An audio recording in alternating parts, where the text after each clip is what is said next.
land use appeals or make land use decisions. And the thought process was to take the political process out. So at the time, we switched to using a hearing examiner. The BMC, I assume, was amended to say, we're going to do this. Let's put it in that the council approves it. That's what happened. Okay. But okay, Anna. So the city charter does say that we are responsible for job descriptions. Does that include the hearing examiner? That question. Okay. I would say I can see you. the charter doesn't address the hearing examiner specifically. It's addressed in the code.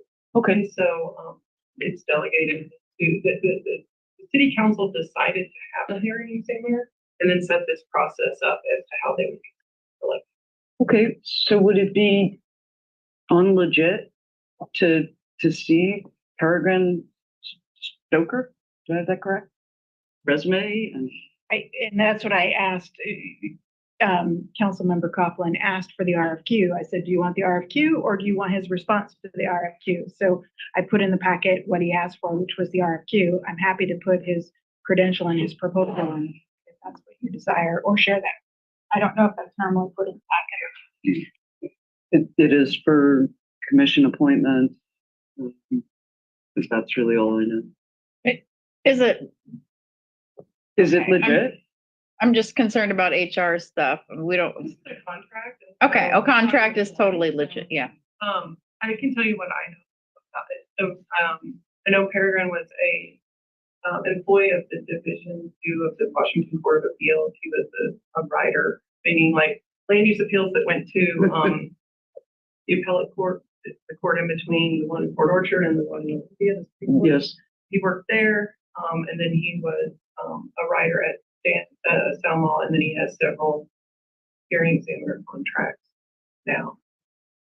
Do you know in what size cities? Yeah, we do. I can pull those up.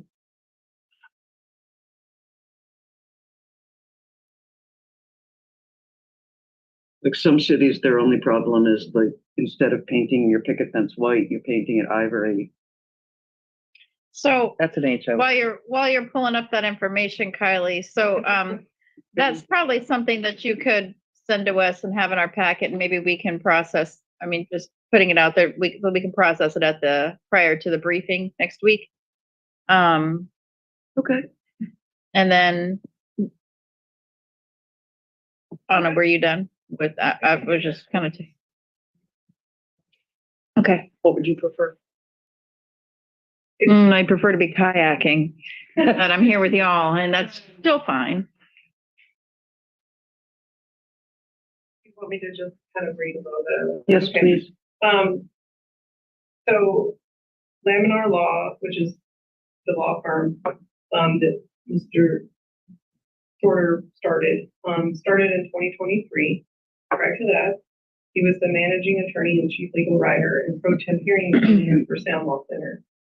As the chief legal writer for FLC, he was responsible for drafting and reviewing hundreds of decisions produced by FLC.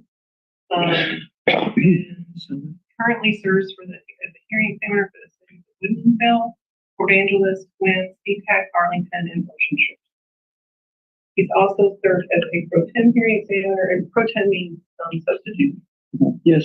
In jurisdictions that include Hunts Point and Yarraville. In addition, to serve as the hearing examiner addressing ethics complaints for the city of Mercer Island. He has over 10 years of experience as a staff attorney for Division 2 of the Washington State Court of Appeals, where he assisted judges in deciding appeals and drafting appellate opinions. Through that experience, he gained valuable insight into what makes a hearing examiner decision withstand judicial scrutiny on it. That's plenty for me right now, although I would like to read it. The records. To read it before next week's briefing. I'm all done. Thank you. Thank you. Is there any, Michael, Jane, you've already had to go around some. No, I just wanted to, is the stall here because we're concerned about the candidate, or is the stall here because we're concerned about process? Process. candidate. doing her job, due diligence. Just on that note, we need a hearing examiner appointed before June 1st. So Mhm. this needs to move forward to be able to continue to conduct required business. So, so basically,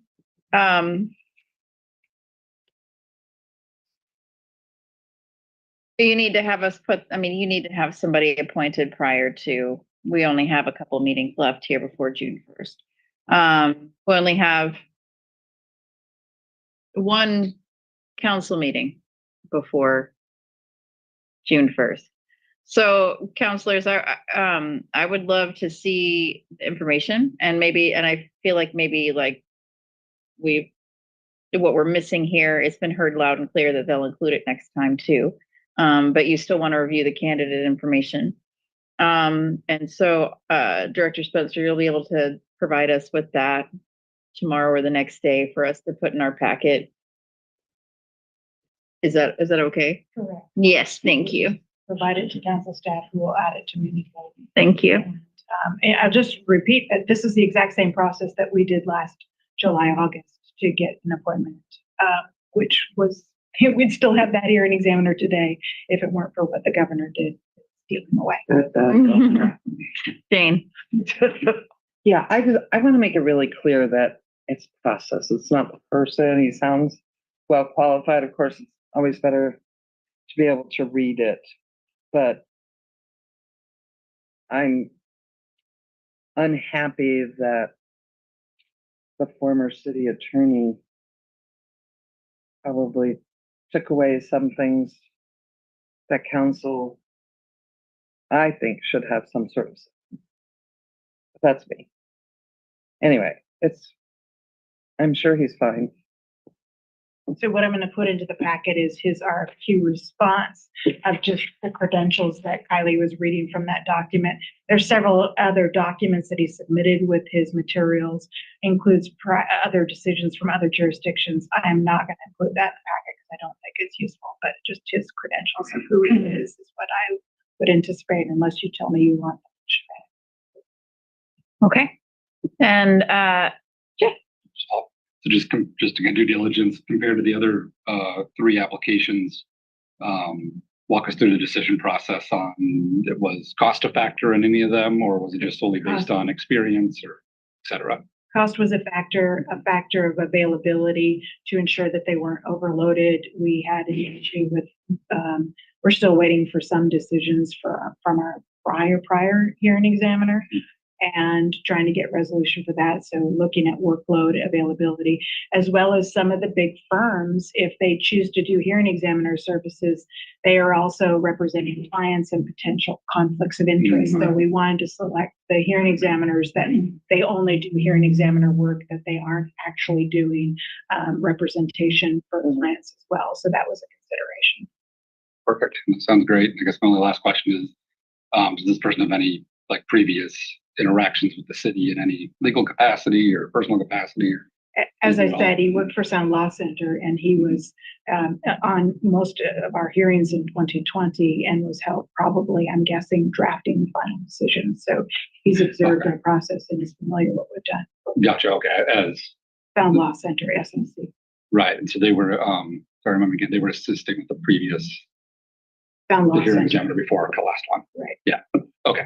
So he's had his experience on the hearing examiner side, but not any other lawsuits with the city or anything. No, only as a hearing examiner. Sounds great to me.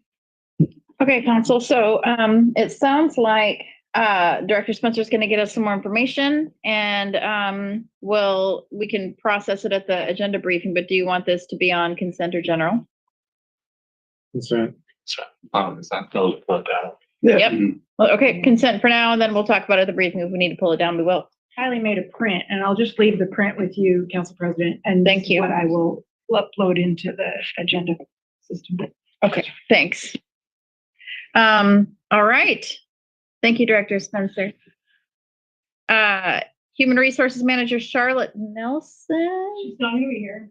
Okay, City Attorney Kylie Funnell will be here to present on item 4 and 5. Number 4, Okay, on item 4, we'll do these separately, of course.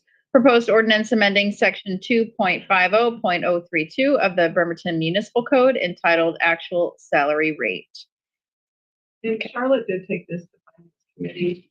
I hope that the committee had a chance to answer any questions. It was my understanding that, she answered the questions the committee had, and there wasn't anything outstanding for today. But essentially what the issue that came to our attention was that, the council had amended the code to allow, when folks are being hired to open positions that, with the director's approval and the mayor's approval, they could offer, a starting salary anywhere along the pay scale, for that position. In the past, that needed to be a step 1, and if it was anything above a step 1, it needed to come to council approval. And last year we changed.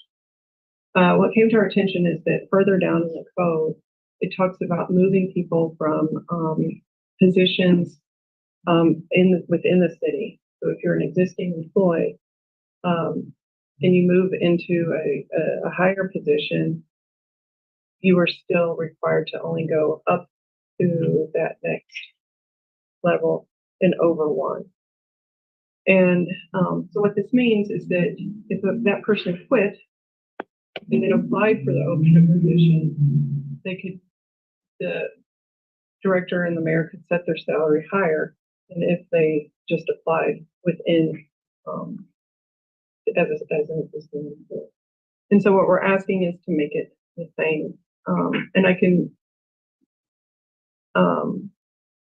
say that this has come up, and we want to be able to offer more at the next highest band up, and it makes sense for that person. And that's why we're asking for the code to be the same for people outside of the city and people inside the city.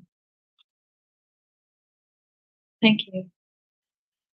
Counselors, any questions? We did talk about this at finance. You've been head nod given? Yeah, finance? it's really a little housekeeping on something that we, I think, intended to include, but it just didn't get written. Basically, it kind of levels the playing field for current employees and future new employees, right? That's to summarize it on pay scale. Okay. Consent or, go ahead, Jeff. Just to say it out loud, this doesn't allow anyone to exceed budget capacity or authority in a department. No. It's, yeah. No. Consent? Consent it is. All right. Next. Okay, council review of Parks and Recreation Director job description.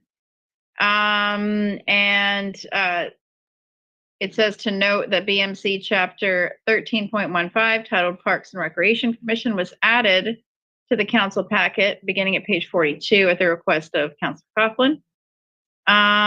We don't really have a committee chair that could report on this. We don't have a park. They don't talk to council. Or planning. Right, so that's okay. And we can talk about that at another meeting in the future if y'all want. We should talk about it now. Well, let's talk about it at go to the order, because right now we have a specific item.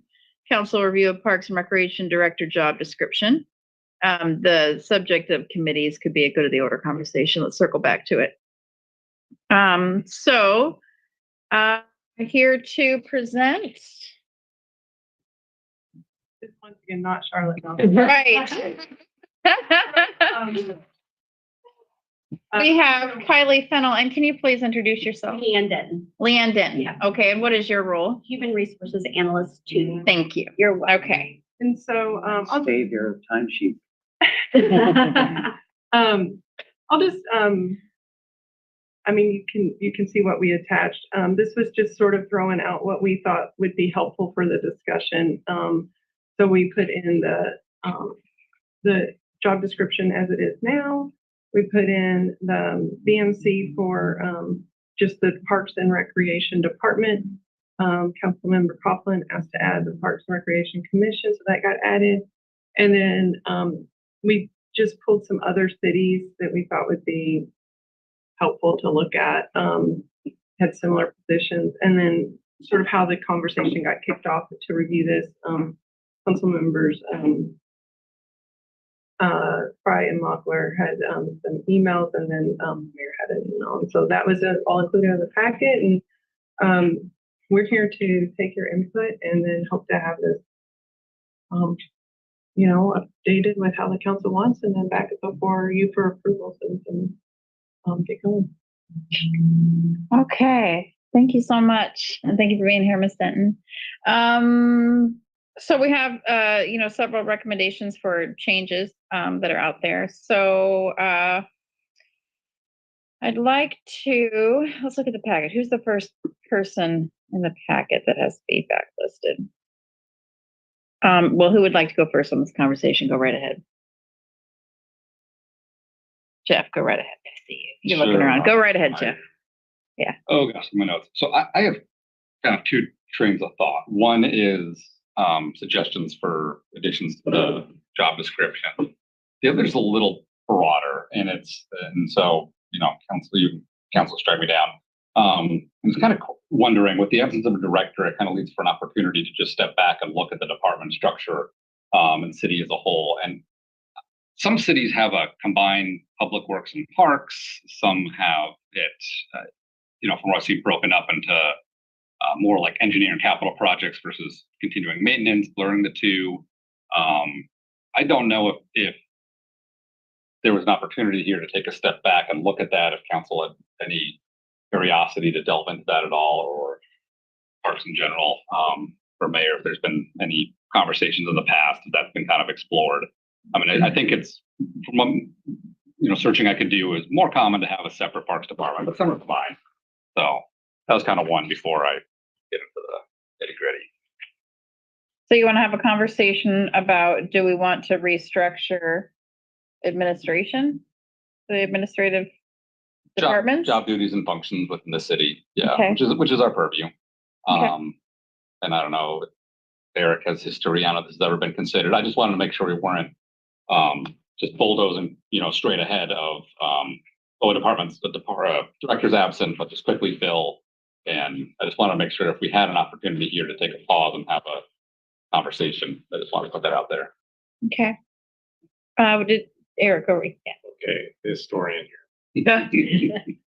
Over the years, if I recall correctly, I think we've had more turnover in parks as directors versus, and Leanne can correct me, but we've had quite a few. I could probably name four or five.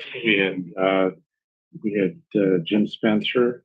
That was times, pre-me, and then we had when, Glenn was involved, and and then Jeff, Jeff. and That's it. is that it? Okay, that's four.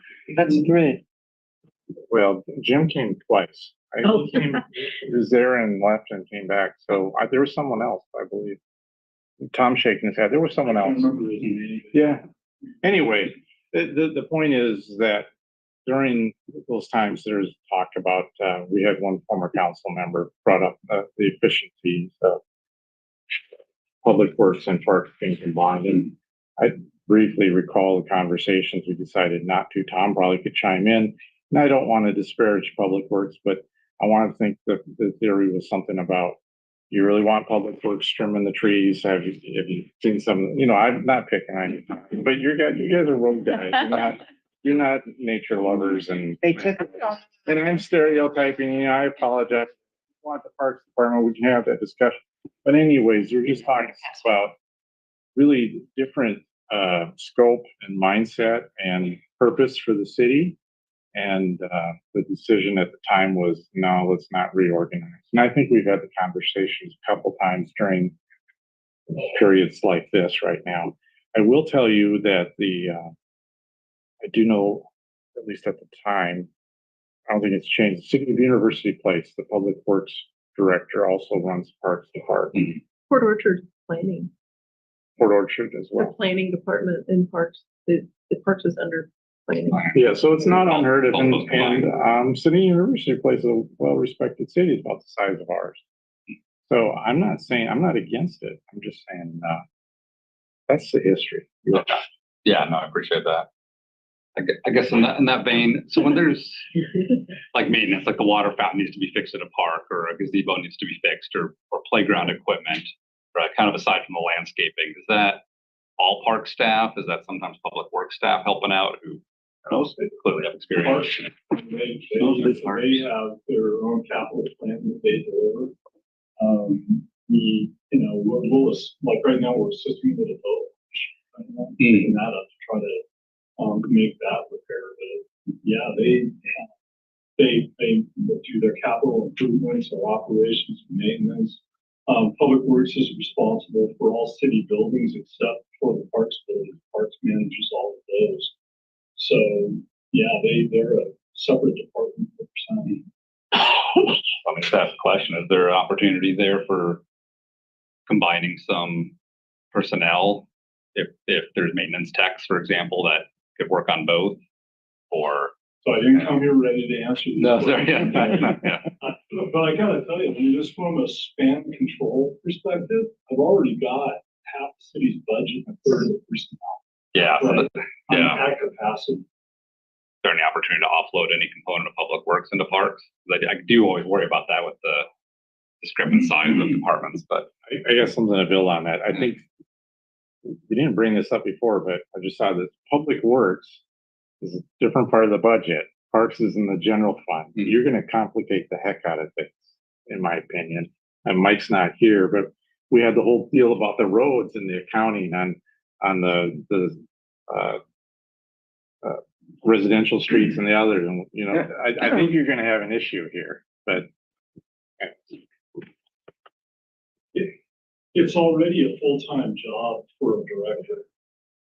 Right, and so trying to put a full-time job under someone with a full-time job isn't helpful. So I want to keep this, just briefly, folks, do we want to continue pursuing restructuring? Is this part of what your question, what your responses are, Anna and Jane? That's not what. mine Okay. is. So counselors, do we want to pursue any more conversation on restructuring? Oh, Denise. Oh, you're here. Hey, I've been here. I Um, saw you. I forgot. How could I do that? Yeah, I think, well, I hesitate making a decision about restructuring.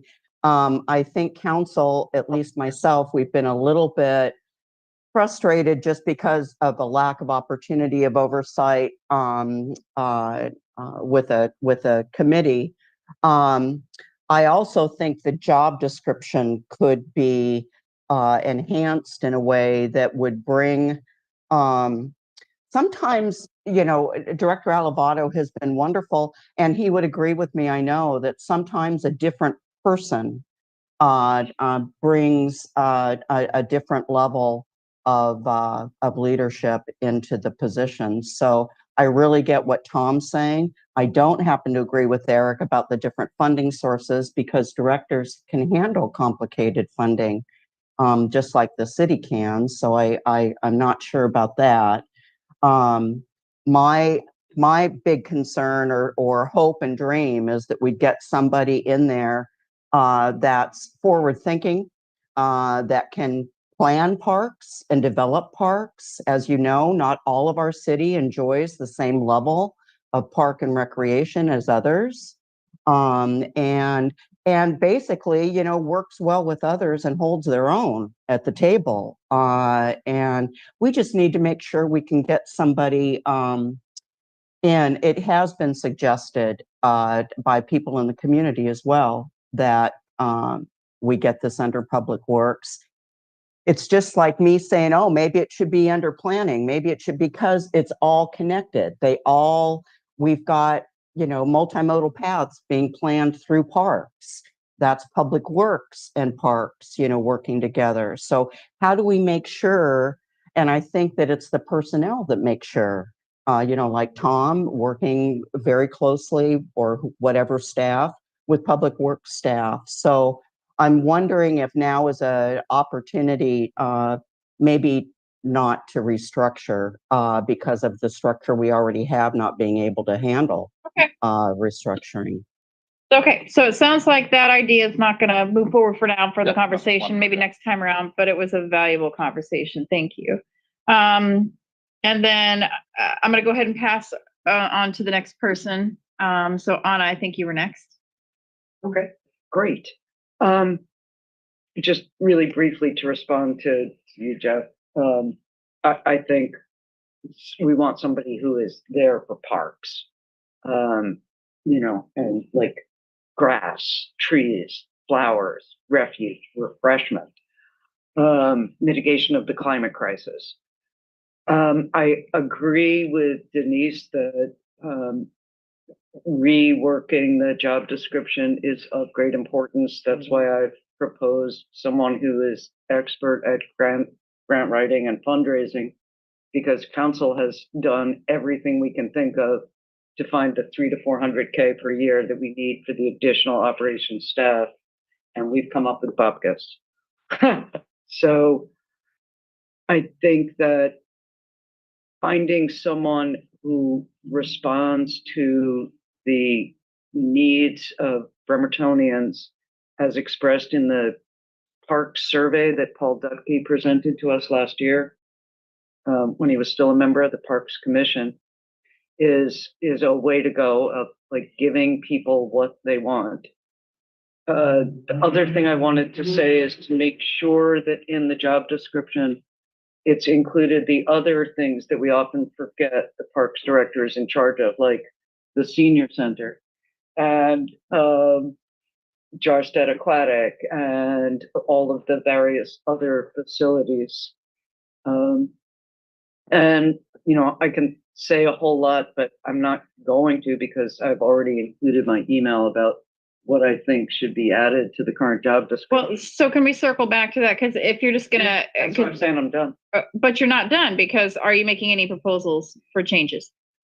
I am making a proposal that we write in our plain language that council has what we think should be included in the job description and hand it to HR, which speaks fluent HR, and to have them translate it into the legal and appropriate and customary language used for job descriptions.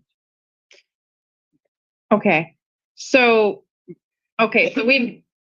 what I understand then is that you would like to have a conversation to make the job description plain language. No, I just don't Okay, think that we speak HR, so we speak plain language, so we can convey what we want to HR, and HR can. Am I? Okay, Provide us your wants, and Yeah. then we work them in the job. what is your want, Anna? Okay, well, Yeah. demonstrated experience in successful grant writing and fundraising, experience selecting, installing, and maintaining Pacific Northwest native drought-tolerant trees, shrubs, and plants, which is the direction Director Olivato was moving And I in. see you. I'll get you next. That was his You can plan put your hand down. for Lulu Haddon Park. Experience managing community gardens, which are being called for in more and more parks plans, which make parks safer because there are people in them tending the community gardens. And number 4 and final, experience planting trees to mitigate the climate crisis. The climate crisis is real, it's happening, and we need refuges for extreme heat events that are open to all, whatever their income level. They absorb water, they reduce the impact of heavy rain events, and they act as windbreaks against fiercer winds. Finally, they conserve water, which, since we are supposed to be fiscally conservative and looking out for the taxpayer dollar, landscapes that require less maintenance and less inputs of expensive irrigation equipment and city water are, I think, really crucial.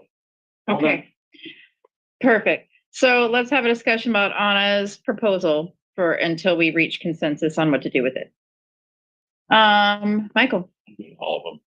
okay, so, cool. Anybody else? I'm good with all of them. Me too. I mean, if there's a way to integrate them, would they go under knowledge, skills, and abilities? Is that kind of where you're thinking they would go? I'm just in shock, so, carry on.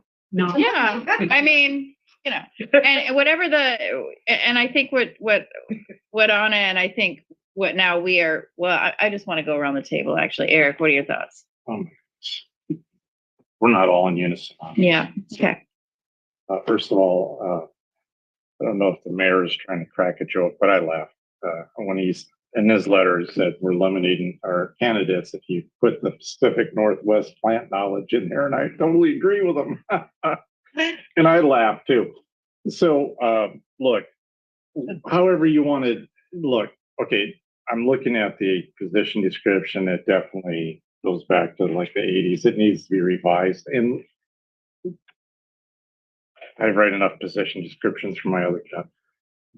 What I suggest is you pick out what you like out of these and you add the ones, and then let the professionals write up the position description, and then the council goes over it if that's what you choose. There's some more modern ones that are included in our packet. I don't want to cut and paste here. The main thing, in my opinion, is that we need to hire a headhunter like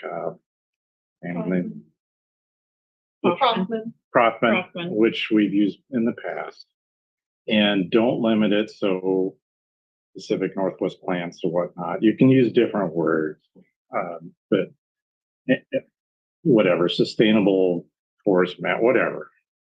You know what I'm saying? And cast a broad net. And then the process should have the top 3 candidates meet in an open house, just like you should do for the police and fire chief, and let the citizens interview them and have input on this. So Eric, what do you think about Anna's suggestions specifically? Because that's what I'm trying to open up the conversation about right now.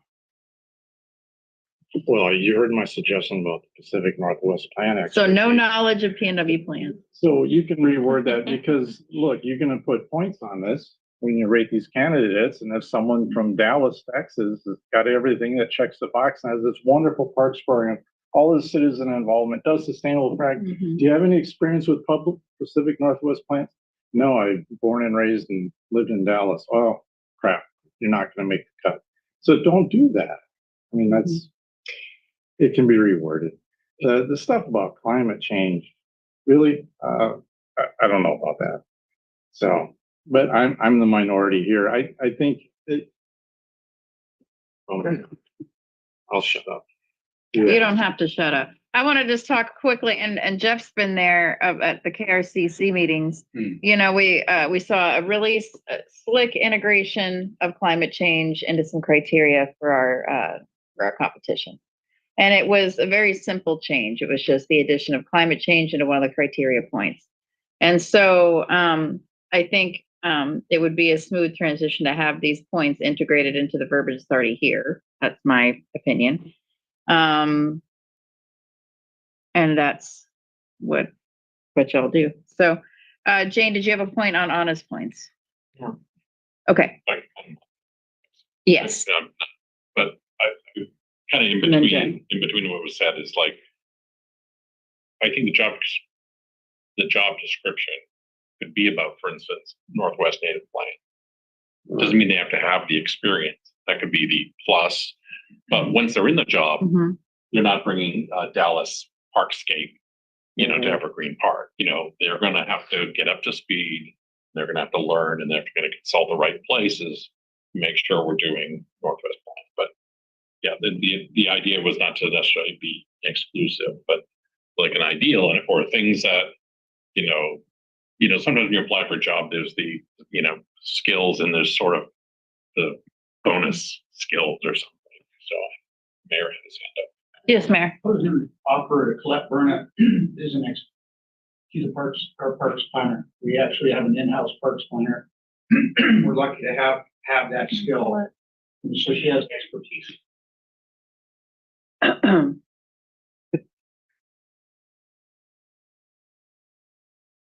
Well, I did say, Jeff, I was gonna call on you next, but can I go ahead and defer to Anna? It's just really a brief clarifying thing. The flora of the Pacific Northwest is not diverse. It's something that people can master in a certain amount of time. And I would think it would be a wholly acceptable answer to say, I have worked with native plants before. I'm familiar with how to look at a reference site and say, this is the kind of ecosystem I want to create. I can learn it and I will. Jeff? Really appreciate the suggestions. The number one, absolutely. I think the grant writing fundraising, gonna throw this out there, like what I think we should rank them on versus not. I think that should be a strong criteria because we need it, and I do want to hire somebody who can at least demonstrate experience successfully getting grants.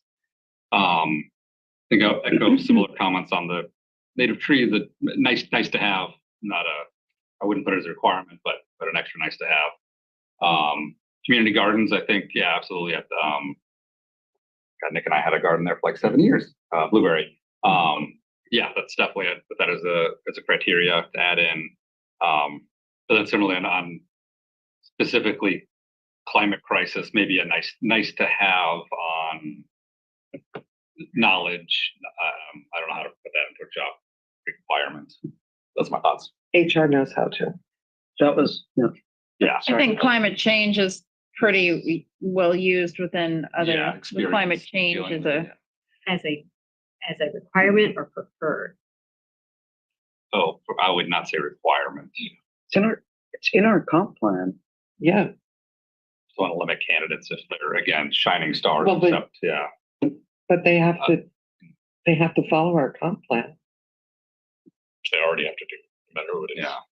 regardless of their politics or beliefs about it, they would still have to follow it. Is that what you're saying, Michael? But yeah, I mean, whether it's actually what I was saying is whether it's written in the job description or not, they still have to follow the comp plan. So you could make a reference to this as a topic in accordance with City of Bremerton's comprehensive plan. Right. Well, I like that. Nice. Okay. There's a little bit of Yeah. when we got it, when there's the bigger understanding of what we're talking about here. And then I feel like some of it was more the justification of why it's important, but we wouldn't have to go into all of that in the job description. It would, it would be, following the trend we're going in to make a difference. Yeah. Okay. 1, 2, 3, and 4. HR will integrate some of the feedback from that, plus from Anna's email, plus what we provided. Okay. So Jane, you're up. I saw your hand. I just had to go in order of concept. If we don't, we're going to yo-yo all over the place. Number one, I don't think that we have to require somebody to have a 4-year college degree to do this job. And I think by not making that a requirement, it helps us with our DEI goals. Because somebody could have worked in a park system for 15 or 20 years and have all of these skills, but not have a 4-year degree. So I really don't think we should be writing hardly any of our, unless city attorney, of course, needs a 4-year plus degree, and certain other jobs require a 4-year degree, but I don't think most of them do working for a city. The thing about a valid Washington driver's license is required prior to the date of appointment. That might be hard for somebody coming from out of state. If we find somebody, so maybe. We could also add it or a time specified by the city. Yeah, just things like that. And just to your other comment, we Mhm. do in all of our job descriptions have that caveat or accepted or qualifying experience. That's I know it's there. okay. I know it's there, but when it's the first sentence, somebody who doesn't have a 4-year degree, but have the experience would probably say, well, why bother? They're going to score it higher if they do have a 4-year degree. Another thing, and even though, Jennifer, you think it's not part of this discussion, I do. I think it's important that in the job description, it also says that the director of parks also has to report to city council once a month. We already have so here's why it's not germane to the topic. Because this is a discussion that we've had prior about the commission not reporting to council. And that's not it. And so that's not what I'm saying. It's not germane. We were talking about a committee, putting them onto a committee to attend like parks or parks and public safety like it was before. So that's specifically what we were talking about before when I said, when I read this was an item discussed and at a committee. So that's different than the commission. So that's why I'd like to bring it up because of the order, because it's a worthwhile discussion. And so if we could circle back to the commission conversation at good of the order, we can keep germane to the topic of the job description now.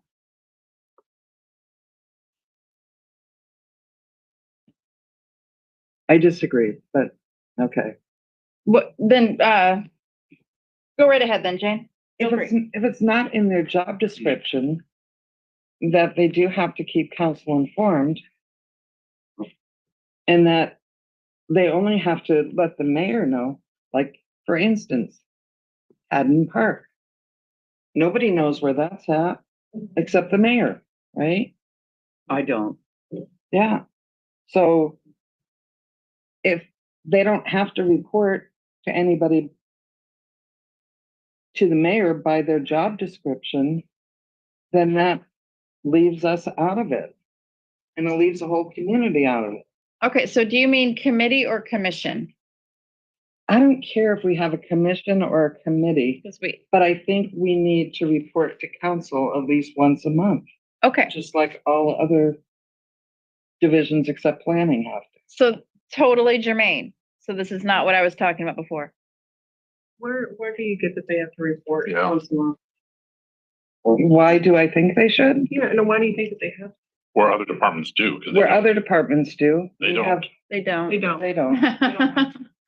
We have committee meetings with them. And They don't have to going go. on. They don't have to attend. It's So Tom Nucky could say, I don't want to attend. yeah, absolutely. These are our council committees. So we could just be the three of us in a room all by ourselves. So in a Zoom room.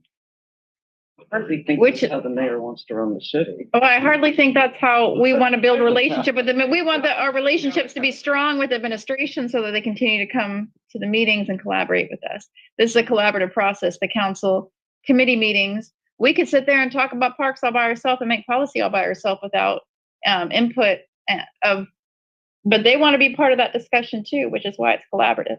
But no, they do not have to report to us or come at all. The council committees are an offshoot of the work that you're doing here, right? Mhm. With the study session. And if you look at where they're created, it's in our rules of procedure. And so when you modify what they are for that, and since the mayor directs staff, they're not members of that committee. They're I guess because they want to be. Because Not they kind of because, not because they are required to be there by council. It's because the mayor's authorized them to participate in the meeting. Okay. I will say it has written under general city management that the park director responds to inquiries from official staff, outside agencies and the public, so. Mhm. There is at least in there that part of the job description is to respond to inquiries. Right. And if they didn't, it would be on the mayor to do something about it, not council.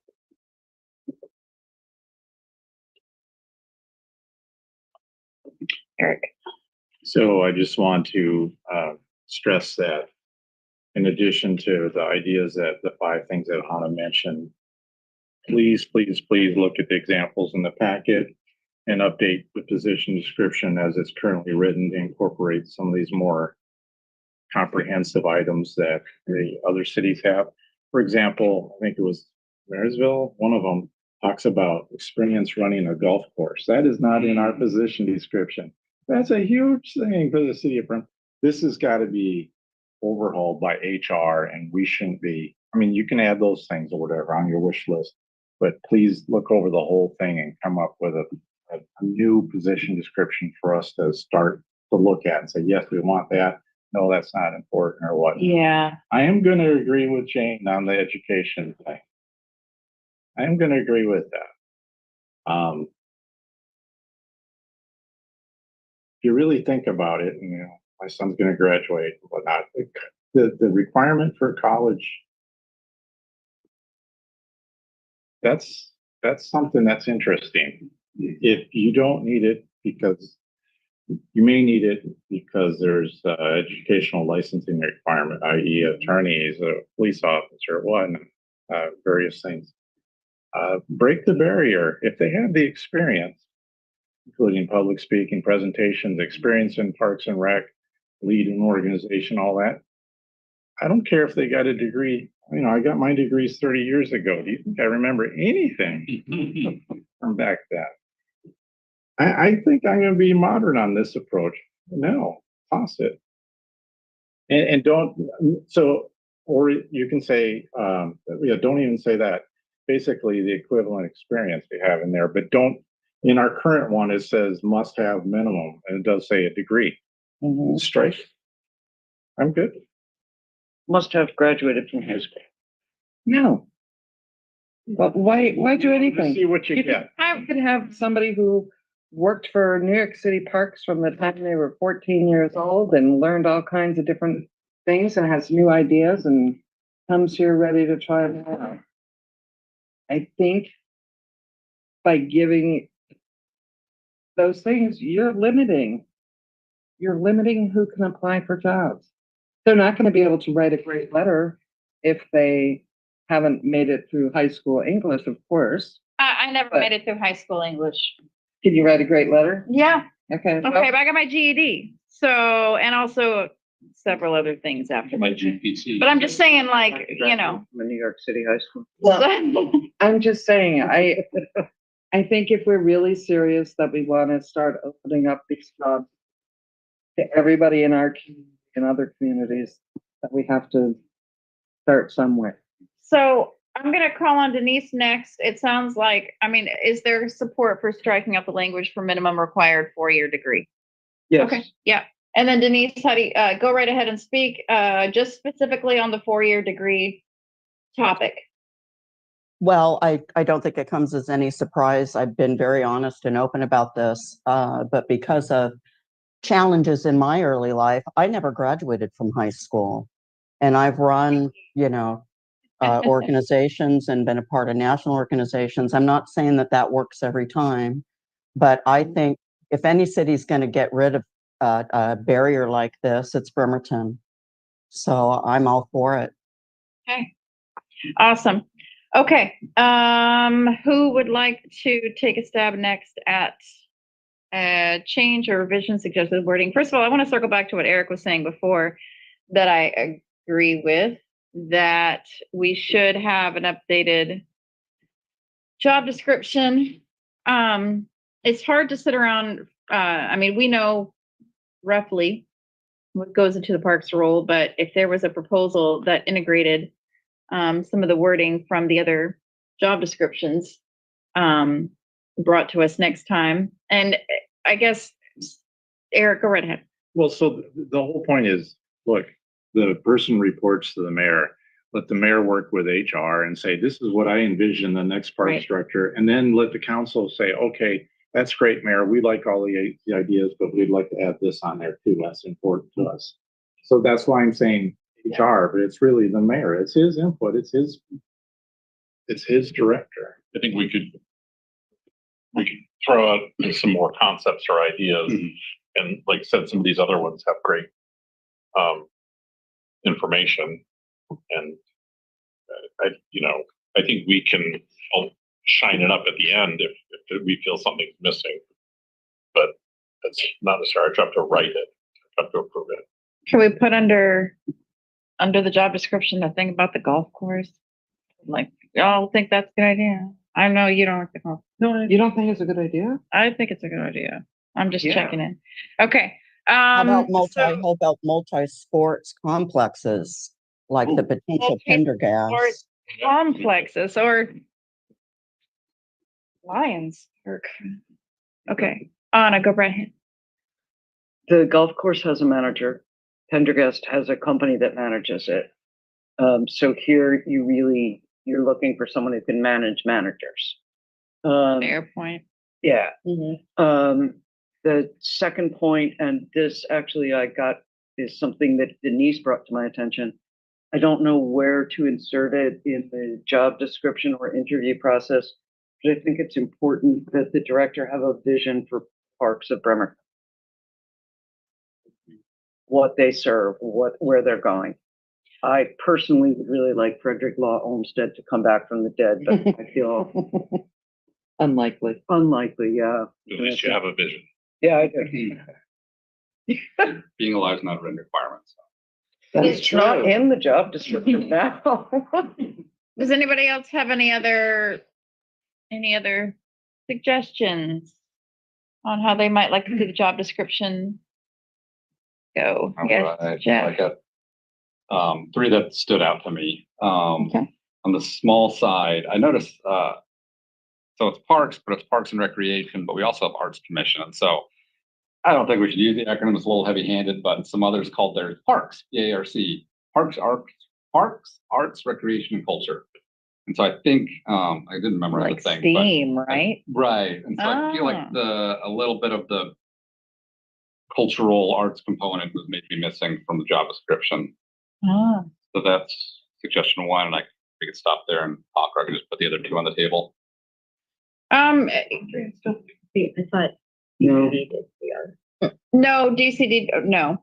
So there's an arts commission. I might know a little bit about it because I did it for 5 years. 4 years, 5. I did at least 4 because I don't even know if I got my plaque.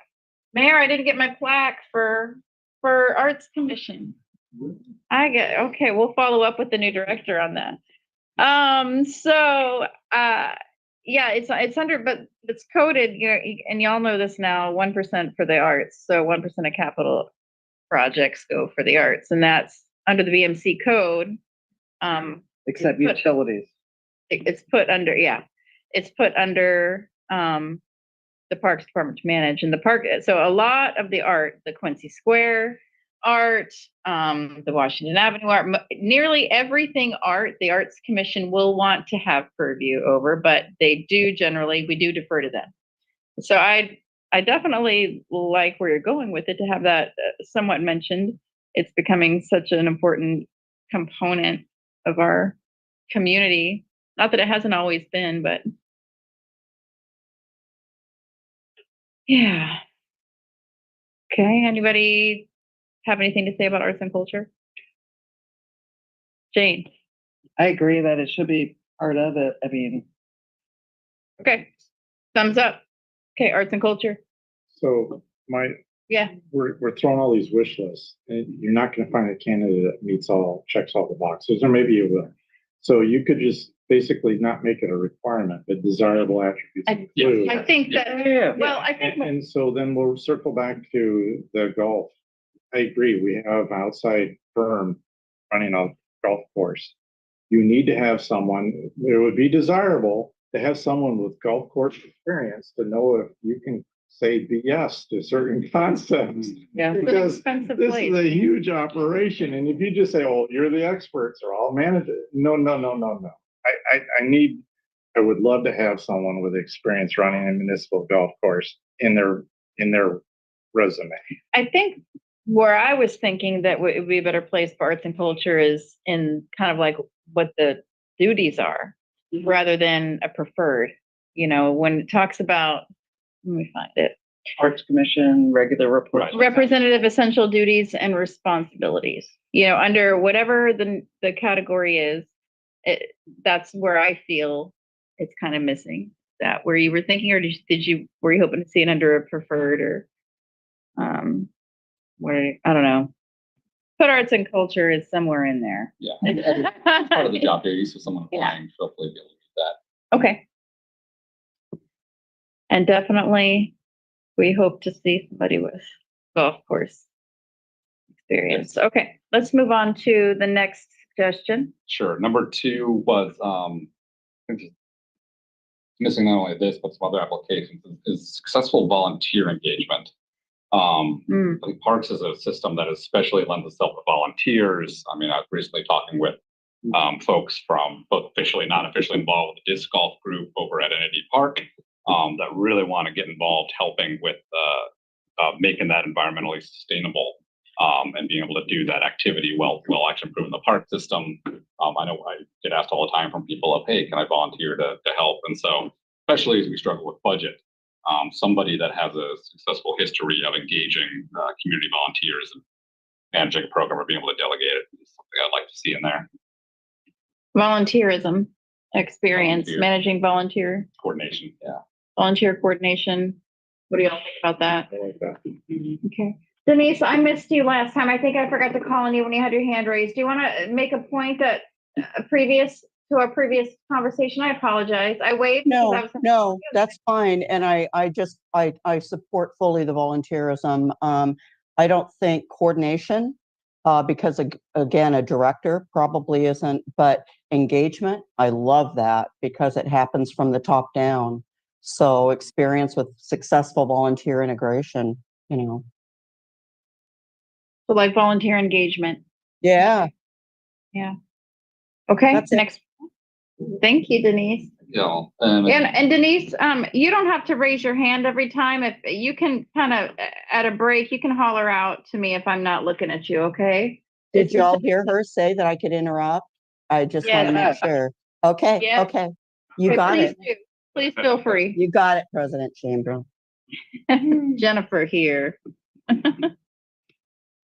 All right. My number three is the only thing I've noticed missing, and I think this would go under job duties, is interaction with the Parks and Recreation Commission.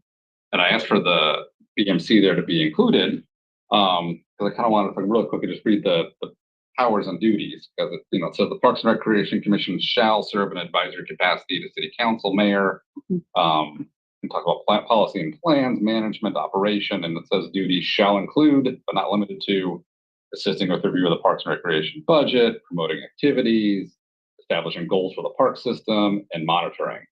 And then there's a whole advisory capacity of similar long-range capital improvement liaison, et cetera, et cetera. So I think the job duties should include that the director will work closely with the Parks and Recreation Commission and make that explicit. And then, and this is where I don't want to overstep. I do like the idea of good order discussion, but then ideally somehow incorporating two of that communication coming back to council from that commission as well.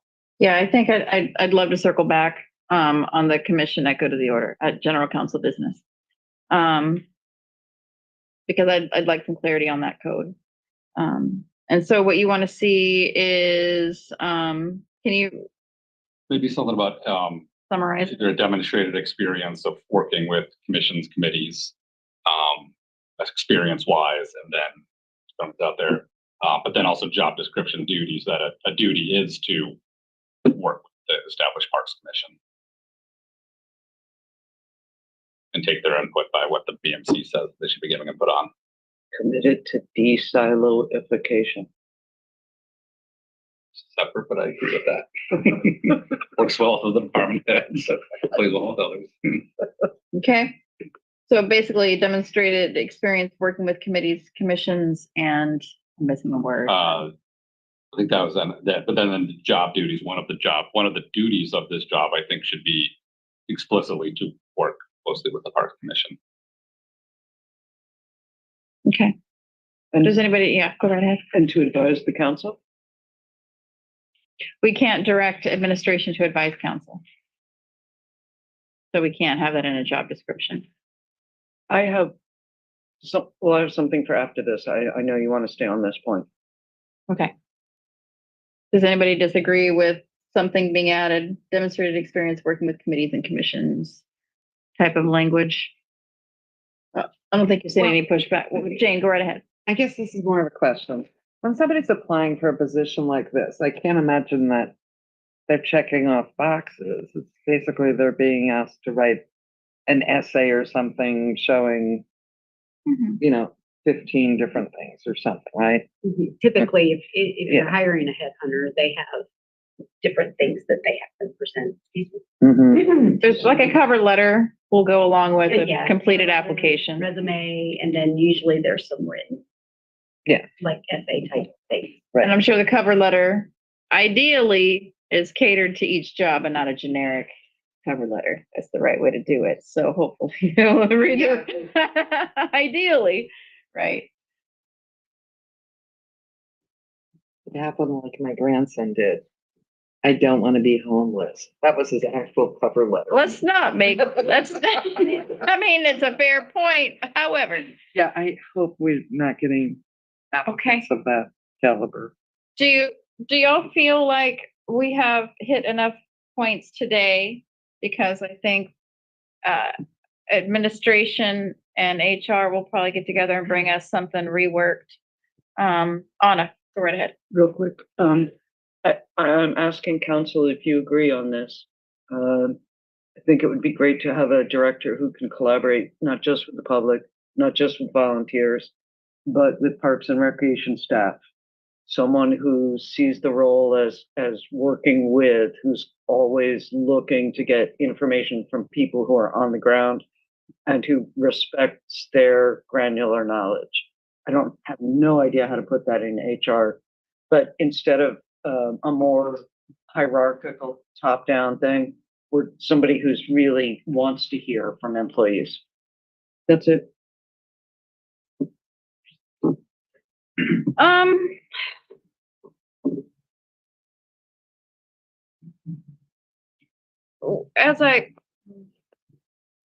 I'm not sure how to work with that because, Just let staff work. Yeah. let's let staff work with that concept. I don't disagree. I also don't, what I appreciate is hearing, like, is there a best practice for management that you'd like them to employ? But you know, The job description will have be a bunch of red flags either. right. We want the boss to be able to be the boss. I mean, yeah, Eric. Okay, so those type of questions as far as leadership style will actually probably be best to be brought out during the interview process when you get your last few, Exactly. 3, 4, 5 to interview. And this is totally up to the mayor. I don't want to put him on the spot, but in past years, I've actually sat, for example, for a finance director position, the mayor invited me to sit on the interview panel. Whether he wants to do this for this position is totally up to him. It's not required. But to get buy-in from the council, he may want to consider that. However, I am. And I'm already taking note of the questions or the request for modifying the job description and thinking those could also be questions during an interview and or during the open house, if we go that route where we circulate, the candidates might circulate. You ask your specific questions. Yeah. How would you interact with employees? How do you engage? Maybe trying to get a style. An example. Community gardens, those type of things. What's your experience? This is not. I just see so much that can be done through the interview process. Right. Trying to get the net cast as wide as possible for talent, and then bringing them in and seeing who's going to fit this Bremerton model. But this is you're considering job description. I don't want to get in the middle of that. Let me go to Kylie and then to you, Michael. I want to just zero in on some of the ones that are in the Marysville description to see if since we're going to be putting pen to paper after this, if this is is this sort of what you're thinking about? So, for example, they have something on there, number 12, manages golf course enterprise operations and related management agreements. As something, I guess, golf course related. And then on the one right above that, ensures the financial well-being of the department by establishing cost control measure. Actually, that wasn't what I was talking about. The one above that, projects and procures revenues and funding for the work of the department, including management of grants and accessing federal and state funding sources. That's an And then important one. number 13, directs planning and She's trained presentation budget. of public involvement programs for neighborhoods, businesses, and other community groups, provides staff support for their advisory board and ad hoc committees and other community organization partners, coordinating work plans and assignments to facilitate efficient and meaningful public involvement in policy direction. Thank you, Kylie. I was actually gonna kind of make a circle and see if there's any particular, and that's the one that I like, was the Marysville So, one. what I would Do a little modeling after, so. I think one of the things that we can do Me is to take these ideas and mix and max and pull from job descriptions to create some for our own. But that is kind of how I see like plugging these ideas in and kind of zeroing out a little bit, because it is a job description, and so you want to cast like a wider net. But I would just want, or is that sort of like what you're thinking about? Was there an example, counselors, that you liked better for how to model the job description after? Does the city of Marysville have its own grant writer? It doesn't have I to don't be know. word for word. I think we're just thinking of the formatting. Yeah. I just think that Some of the that's larger really ideas. should be emphasized. That's all my whole point. Well, we don't want to exactly like Marysville because the pay range is 175 to 223. Oh, come on. You know what? Here's the deal. For the expertise. You know what? We're going to get some great candidates. This is a position, we're going to get some really great candidates. And so I think, I do have some information on that. I talked to Paulsbo. They had a long time public works or a parks director that retired recently. And they did a recruitment and they got a lot of really fantastic candidates. And so, we look forward to seeing what we get, but just letting you know that this isn't, one where we expect, no qualifications or anything like that. Do we have their job description? Paulsbo? No, I don't. I heard good things about their record. would you send us their job description too? Okay, thank you. Thank you. All right, so we're going to kick this back to administration and HR. Oh, Michael, I'm sorry. Go right ahead. I just wanted to mention that the job description really is like sort of the metric that we hold them to do their job. And then I assume when we do a separate sort of job posting that the job description is a part of. So that's where we put a little razzle dazzle, a little, talk about a vision and some other stuff. You have the So Right. pretty picture of the city. right, like right out there, like yeah, and On a day like today, on with the the council citizens, meetings, and you can look at this. with a ferry passing by. So yeah, there's a little bit two parts here, right? So this is the stuff that we Yeah. want to, hold them in. So that kind of when we start putting in there like, like how somebody should manage or something, there's a little bit of that that's a given. So it's a little bit weird to put it like, item 1, do your job good. Item 2, Exactly. like there's things that, I don't think necessarily they're completely understood. And there's also the other duties as assigned. But then again, and if we go with a consultant, they're gonna pull from that, and they're gonna try to write something. People love the Northwest, and so I don't think we're gonna have any problem getting a lot of good candidates. So, and then Do you feel like we've been clear? Oh, absolutely. Yeah. She's got all those, she Yeah, got look at 3 me. pages on her legal pad of notes. Thank you very much, Ms. Benson, for coming, and Kylie. Okay, so we're gonna kick this back to y'all for a little bit of working. You'll be in touch with us to let us know when we'll have it back. Maybe we'll see it in 2 weeks. Yeah, for the Okay, so we'll see it on the next study session. So we'll see it in 2 weeks again. And we appreciate your time. And counselors, you're all so brilliant. So Anna, do you have your script handy? Okay, in order to keep the meeting running, I have to use the facilities. Anna, you got item B1. Okay, You need the gavel now, Okay. instead of taking a break, Michael. welcome City Attorney Kylie Fennell and HR Manager Charlotte Nelson, who is represented by the City Attorney Kylie Fennell, who are here to present item 1, an update on the Diversity, Equity, and Inclusion Program, Human Resources, and Legal Departments. And I have Welcome, Melinda Monroe. I have special guest Melinda Monroe to provide the update. So just to catch us back up from where we were, the council direction at the study session we had previously was that they wanted the city to engage the services of a recruiter for this position, and also have that person perhaps provide some guidance on the job description and whatnot as to what the market conditions was. The use of the recruiter was a recommendation from the consultant report.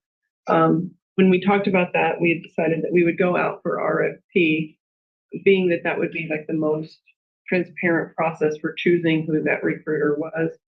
We ran that RFP, and I have brought Linda Monroe has graciously accepted my invitation to come and present on that process and how it did not go as planned. However, we know why. Wow. So we issued a formal RFP on April 8th, and that included posting in the Daily Journal of Commerce, posting in the Kitsap Sun, inviting vendors off of a variety of lists, off of the roster, MRSC roster, but also just vendors that we thought might be interested, and included a pre-proposal meeting. And we did have attendees, about 3 attendees at that pre-proposal meeting. A whole list of questions that we sent back out and responded to. And then on the day of, which was this Monday, closing, we got no responses. So that was just me. 0 responses, which does not usually happen. So I followed back up with to everybody that had attended our pre-proposal and specifically invited and asked why. Of course, I got some answers. This is not really our specialty area. I got some silence, and then I had a few that said that they hadn't asked clarifying questions that really were negotiable items, but didn't really if they were negotiable items. So I followed back up with those that answered would be interested in the simplified process, because we have available to us a couple different simplified processes, and I have one that I'm going to recommend for you. So, several of them said yes, yes, we're interested. So we could follow back up the next step in a short and simplified RFP for those who said they would be interested. Once they kind of understood that some of those terms and conditions they thought were hard and fast are not hard and fast, that they're certainly fine to respond. There's probably about 4 on that list. Another option is there's one that is also in a blanket purchasing agreement with Seattle. We could piggyback off of that, and that includes the benefit of pricing, shared pricing benefit. So that's an option to us, and they're well qualified. And then the third option is 2.76060, so that we can just direct negotiate for a consultant RFP, consultant contract such as this, professional services. But I am going to recommend that, just that simplified acquisition process. I think that it will provide the city just an opportunity to learn about this particular type of recruitment and position. I think that getting at least 3 or 4 responses and being able to see those proposals is just going to give staff and all of us insight into the different ways of managing that recruitment process and what kind of benefits some of these firms might offer that others might not. So, and just kind of gives us that, apples to apples comparison that I think we need. And especially because we have several that said that they would be interested if we did offer it to them. So opportunity. That's what I recommend, but we do have even, more streamlined options. If there was one on that list that we just said, we're who we want, an option to us at this price point. And then if we wanted to use that piggybacking option, that's also an option to us. And it's a very well qualified contractor. So the 3 options. my sort of takeaway from it too is that like our process sort of overwhelmed. This is not something that typically goes through that type of RFP process that we do. These are usually below the thresholds for that process. And so they, I think we're maybe a little intimidated, or I don't know if that's the right word, or wasn't what a process they were used to, and they were used to this more direct negotiation or something like that. And so I think this is more in line with how those entities do business. Yeah. Rather than like the more formal RFP. Yeah, but I will say that that formal RFP did check up one or two additional folks that are not on the roster that maybe we just would not have known about to invite or to even consider. We had to use Yeah, it. so the outreach portion of it was. Council President Chamberlain having returned. I'm gonna go ahead and let you finish leading B1 if that's okay. Okay, Keep working. Thank you. Okay, so, council, do you have any clarifying questions, comments, questions? Jay? So a Then- couple, is it a requirement that you post these things in the local newspaper legal section? And does anybody read those? Because I mean, So it's a legal requirement. Well, for this particular type at 35,000, just Mhm. our estimated budget, it's not it's not a requirement. But what it does is it does go out to the APA, and definitely vendors read those. I would say that Okay. particular market segments are more likely to read those than other market segments. yeah, So within this particular market segment, I don't know that they are as familiar with those, but it does meet, what it does is it meets that legal requirement of being a open bid nationwide search. So it does go out nationwide if you use those, and we also posted it in a variety of other, forums that would be nationwide. So that's sort of the point of it, is that it creates that legal designation as a nationwide search, not just our roster. It's not just limited to our roster. It's not cherry picking. It's a legally wide open. okay, yeah, I mean, it's just, I have a subscription and I've never once read the legal.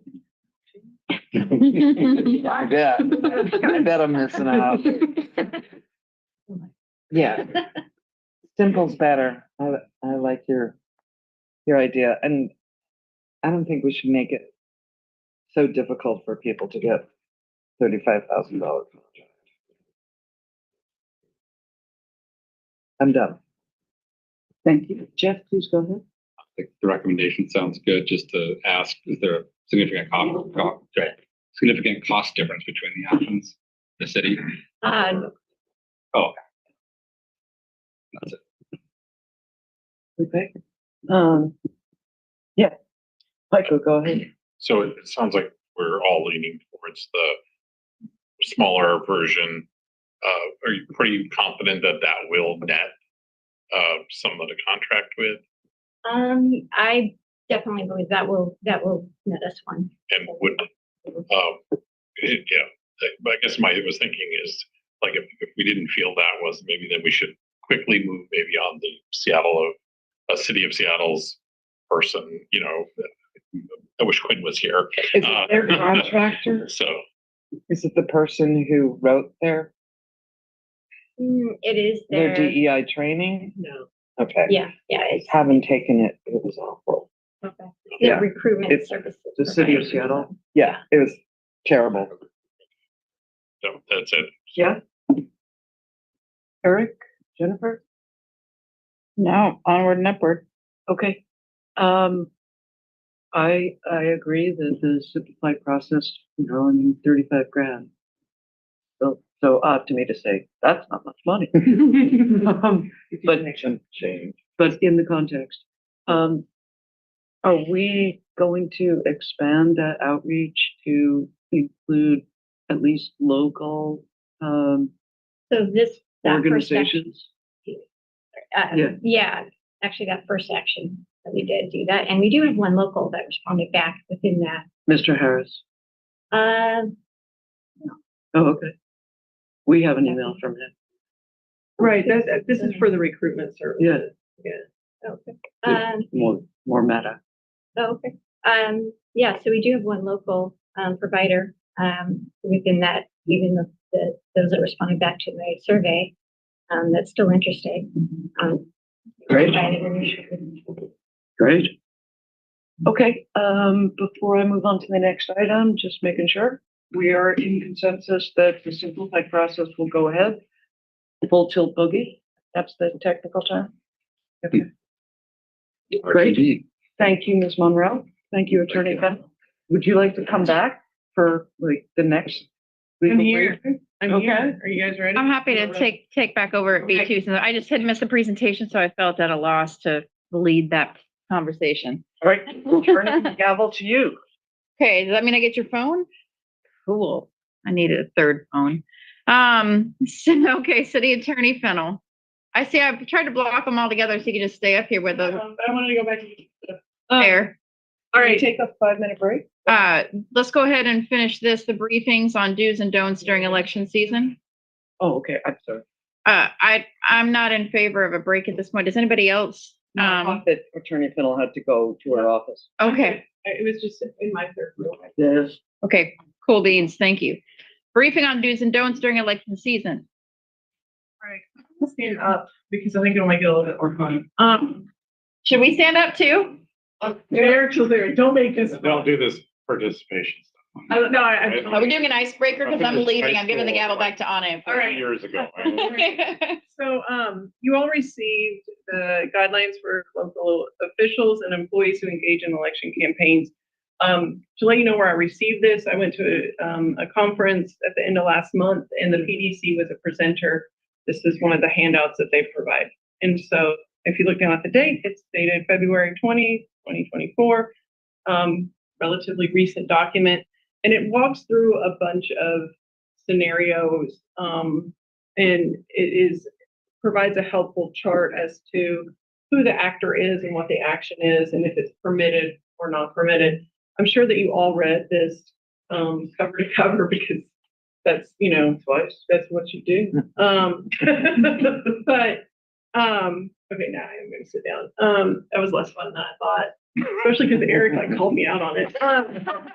So I did want to, I think going back to how they teach in law school, which is through the Socratic method, which involves asking questions, but there's an element of fear and all that stuff to that. But what I do think helps is looking at how people get this wrong. And so what I did is I went to the PDC website, and they have a helpful feature on there where you can search their decisions and you can find out when people messed up under these guidelines and read the fact pattern that led to a complaint, how the complaint was investigated, and what the final determination was. And so I pulled up a couple of those, and I wanted to kind of just walk through them, and so that we can see. But first, before we get into that, it would be very boring for me to go through this with you, line by line and explain. Can we just ask questions then? Sure, I but think most of us have read it. yeah. So I think let me start reading. I think that what I can say is that there are things on here that that you have to keep in mind. And what I got, they have their top 10 right here on the first couple pages. But when you look at what causes people to really mess this stuff up, it is doing something that is outside the definition of normal and regular. And we're going to see that concept in play. The statute allows, essentially, you get a freebie, one information only sort of mailing, and you can do additional stuff if it falls under the definition of normal and regular. And so it's exceeding that. It's also the big one that I think that people mess up is somehow using facilities to oppose or promote. What's the word? something that's on the ballot in a way that's not directly like on the nose. Some of them, you know, it kind of was. So,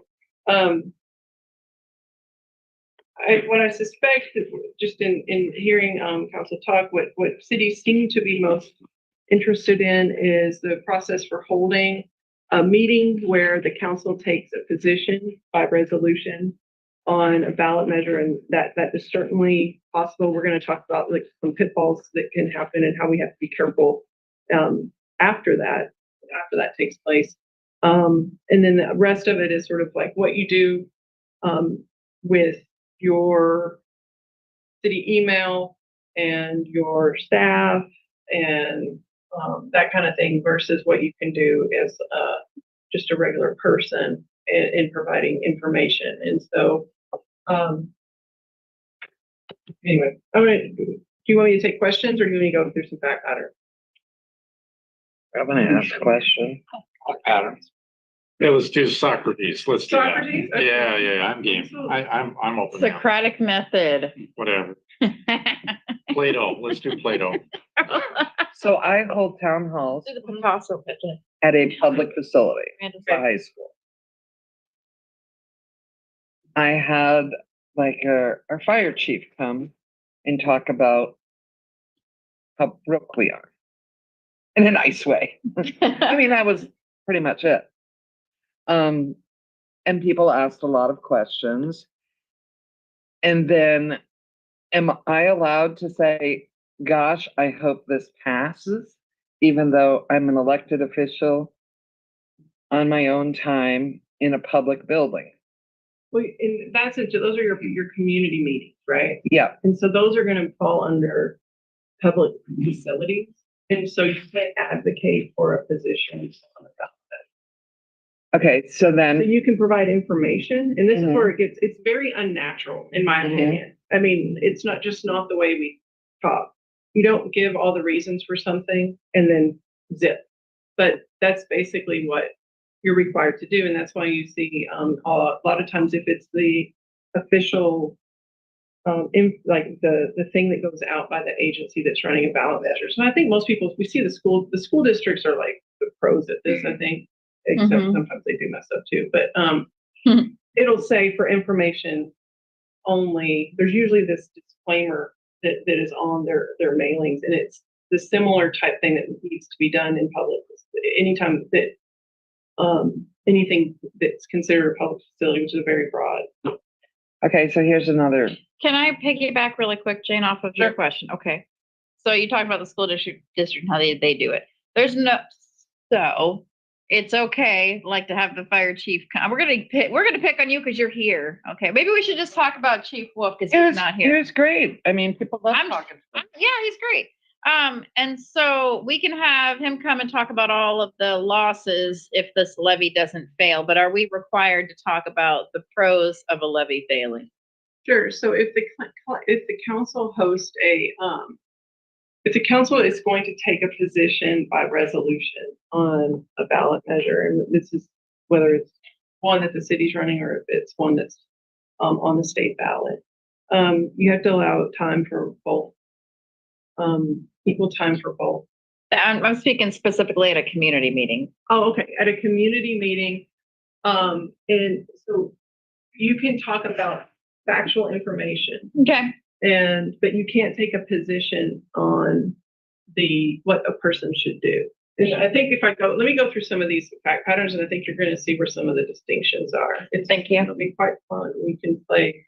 Can I interject real quick? Sure. So I love Governor Inslee at AWC, who was like, the Climate Commitment Act is up for Right. repeal. I can't advocate for voting for it. I can't advocate for it. I can't advocate for it. That's it. Right. Okay. So That was inside the line, right? I can't advocate for the repeal. I can't. I'm sorry. I can't, like he said 3 times, I can't advocate for retaining the Climate Commitment Right. Act. Is that inside the line?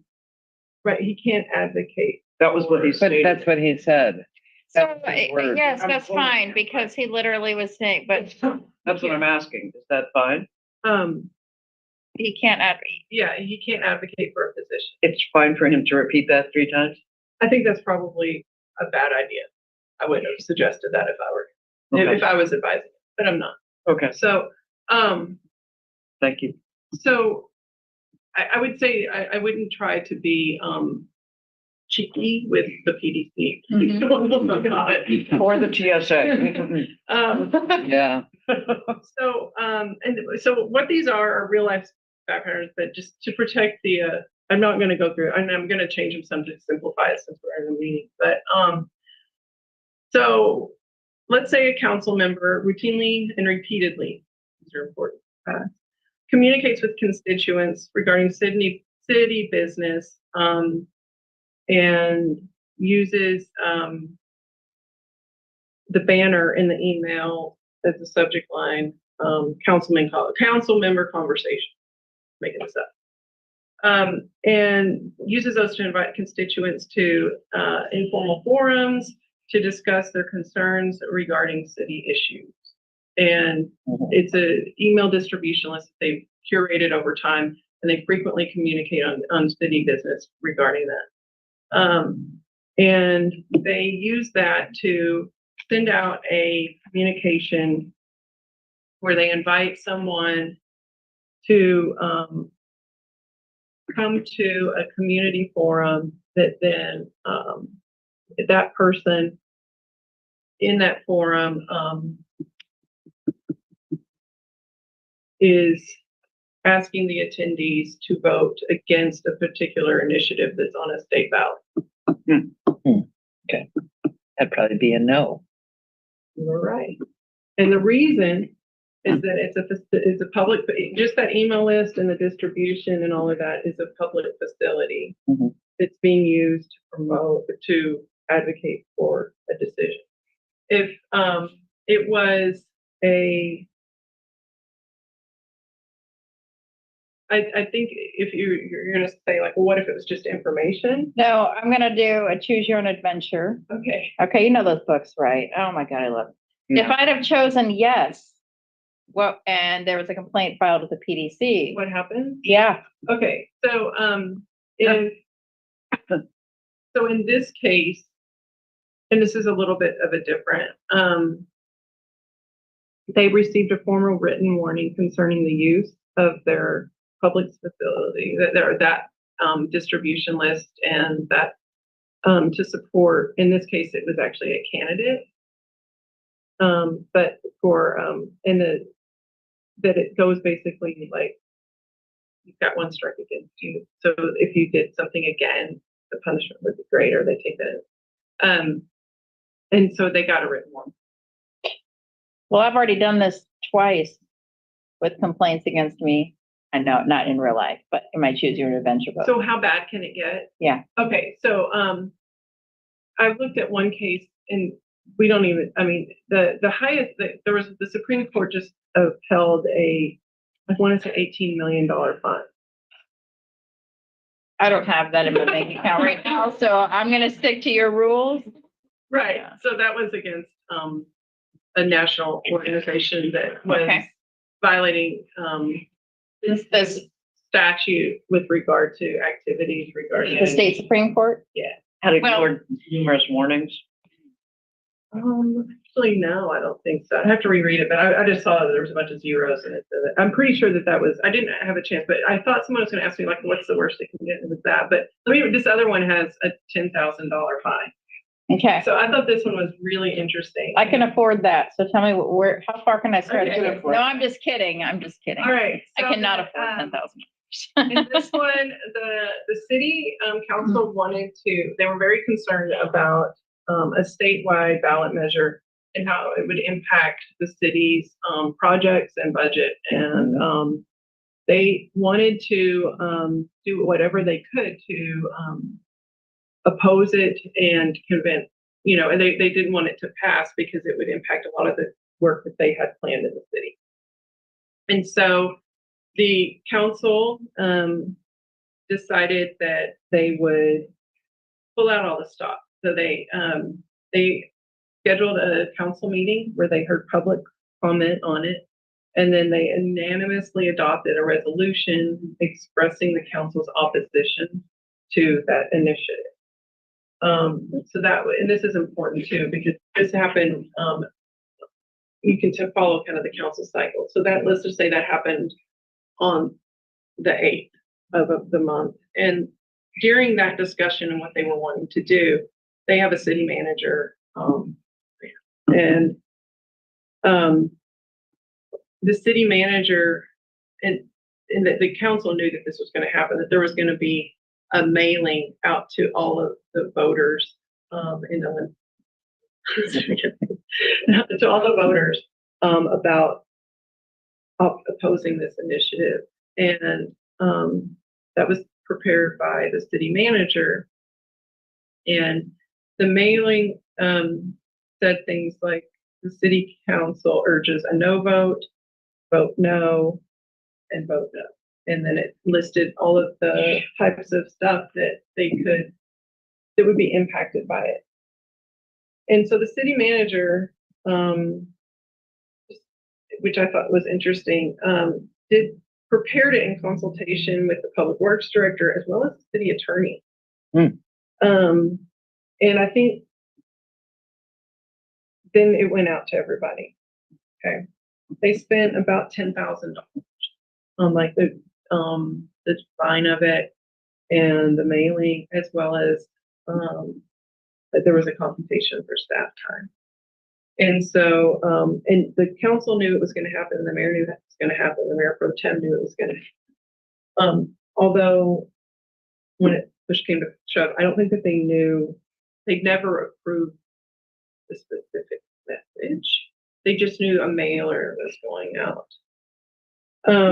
But they'd approved the resolution. It approved the resolution. And so, anybody guess, was that a good thing or bad thing? I mean, it's kind of obvious. It did not go well. The city manager was actually the person who was charged, I guess, with the violation. And I think my guess is what tripped them up was that they thought that since they had complied with the portion of the statute that required that there be a public meeting, that kind of sanitized using public facilities to send out what the council had decided in that meeting. And the PD said that no, it doesn't. And so whatever Use of public funds for campaigning, essentially. right. And that even though that they had that meeting that is allowed where you can take a position, after a public meeting, you still can't after that use public facilities to advocate for a position. And so whatever you normally do with your resolutions or your ordinances, which in our case is put them on the website, that's pretty much what you're limited to. You don't get to do extra with that resolution in opposition. And so unfortunately that city manager got fined $10,000. And he'd been doing this for, I think it said like 14 years. So it wasn't a, Probably had a 4-year degree. probably. Jane. Anyway, I just thought that was very interesting because I could see how, I guess someone could get tripped up in hindsight, of course, because I think what they were thinking was that they were okay. And this is where they included in this opinion that the mailer did not include the statement for information purposes only, not intended to support or oppose the proposition. If they had put that in, or you said Well, I it think did, you could include that if you. and that would have cleaned them. No, Oh. you can't have the vote no. Yeah. The vote no. So you could have had like the facts. You You could could have have said, had, you could have the council's decision even possibly, but you can't. you can't say vote encourage it, no, yeah. and you also need to say that's for information purposes only and all of that. And so, And then it has to be information only purpose. right, and it can't be more, and this is where it gets, there are complaints about this, and it can't be special, like airtime or whatnot that you don't do in your regular course of communicating with your community. And so if you notice, like school districts, I live in the South Kitsap School District, and those people try to pass bonds like Never gonna happen. And so you can tell that, like, I get so much communication from the South Kitsap School District just in the regular course of living there, because they want to have that super high level. My guess is, I don't know, I'm not on the board. This is just having like researched this. If you're constantly communicating with your voting district about every single need in your business, then when it comes time to run these measures, there's not a lot that you can't do because that level is just sky high, right? But I know at the conference, it's not in the materials, but there was someone at a school district in the east side of the state that got in trouble because they had bought a bunch of airtime and they weren't normally doing that. So that's like, we don't have a collective council letter that we're sending out regularly. All of a sudden we were to pull one out that says, even just a fact sheet on this thing upcoming, that sounds like a no-no. Can't do that. Right. And so It's like, that's oh, why why, would something if you come look out? at the handout that I gave you, it says, and highlighted on the page 1, normal and regular. And then it gives you a definition. And so, the nice thing, the PDC is approachable. I think they have 37 employees. I did call someone this week, and asked a follow-up question to the conference stuff. And I got a call back. I think I called on Monday and I got a call back today. Just giving that. I know that all of you have run for office, and so you know from dealing with them in that regard, they have people that respond to agency questions as well. And so, They're a saved contact in my phone. That's how often I still regularly contact the PDC for lots of different reasons. And I have a question. If you all need the number, I'll share with you. Oh, So Denise. could I ask a somewhat of a clarifying question, Kylie? You and I had spoken about an upcoming open house for the Safe Routes to School project. And the governor's office or the state has issued this special logo that I think Public Works has to put on any communications for which the climate, what is it? Climate Commitment Act funds would fund. And so we've done that. My question was, and you and I had a dialogue about this, and I just want to have it in front of the entire council, because I'm more interested in, okay, where should I stop? Not what happens after, but I think sometimes what happens is we're too shy. I really do. We can't talk about that. We can't talk about that. And I think there is, I loved what this said in number 2. The PDC holds that it is not only the right, but the responsibility of local government to inform the general public of the operational maintenance issues facing local agencies. And so being able to educate the community, but then stopping short of advocating for or against. So at that public meeting open house, we could say future funding for this project to take it all the way up to Elmira is dependent on the Climate Commitment Act. If that funding is repealed, that funding for that aspect of the project would be lost. And that's it. Is that correct? Is that my understanding? Is that correct? sure, I think you can explain, and this is like where the rest of it goes, that you can explain what the operational maintenance issues are facing the local agency. And so in this case, I think that would be what you're talking about, the project. And it's certainly, if there's going to be this attachment, I think you can explain what that is. There might be a question like why you said it's a sticker. It's a logo. A logo. It's Logo on the climate plans. email. There's a logo that has to go on anything that we publish that's funded by climate. Okay. Or might be. Is that a new directive? Is that what that is? So I think certainly you can explain that. And then that if, and you can explain that the project is contingent on those funds. The thing that you don't want to get into, and this is where it gets real tricky, is that advocacy role, because it's very, I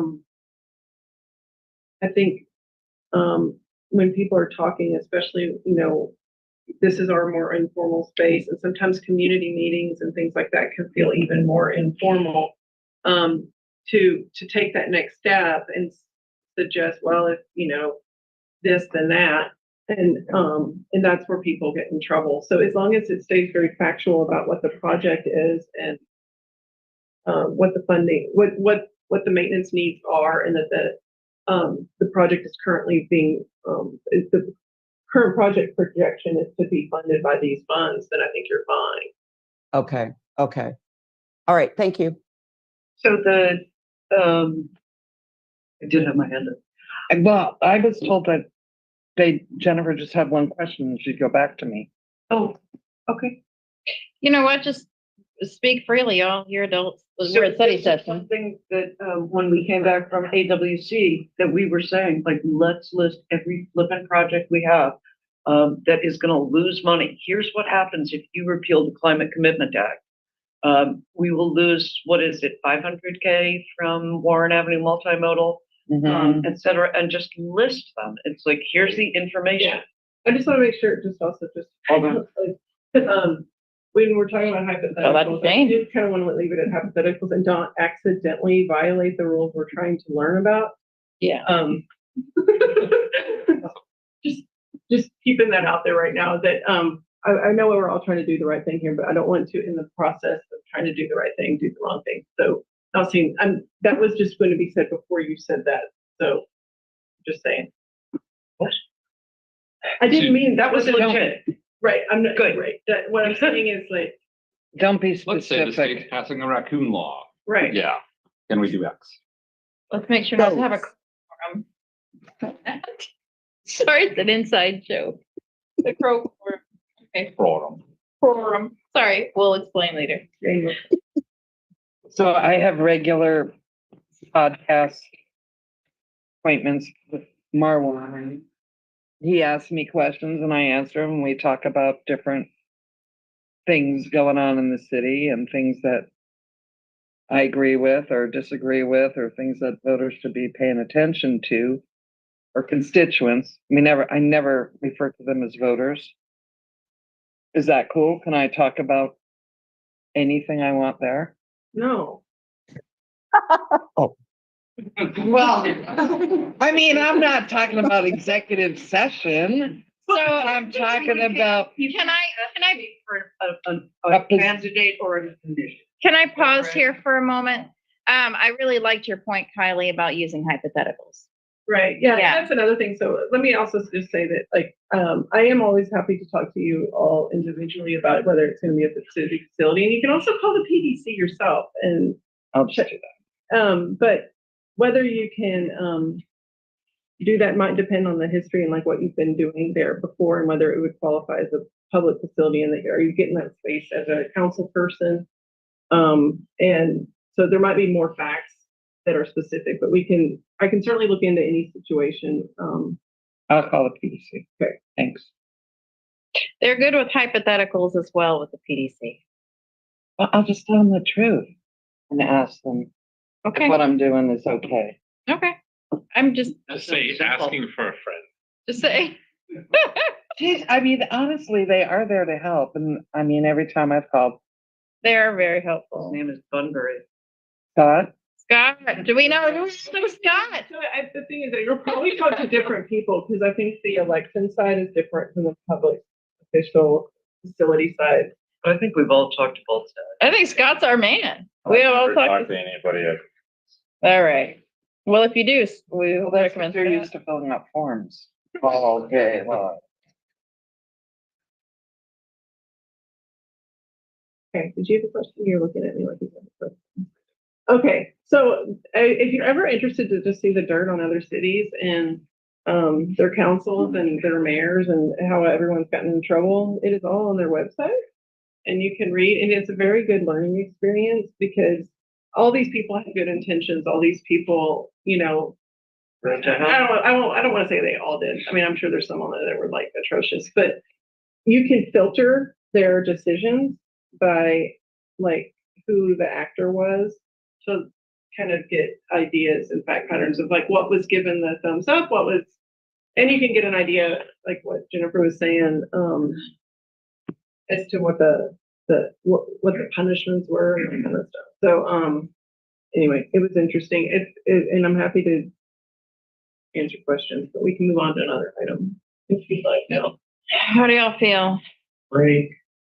I know that a break is coming, but are we okay to move on? Do we have a path forward to I feel really clear.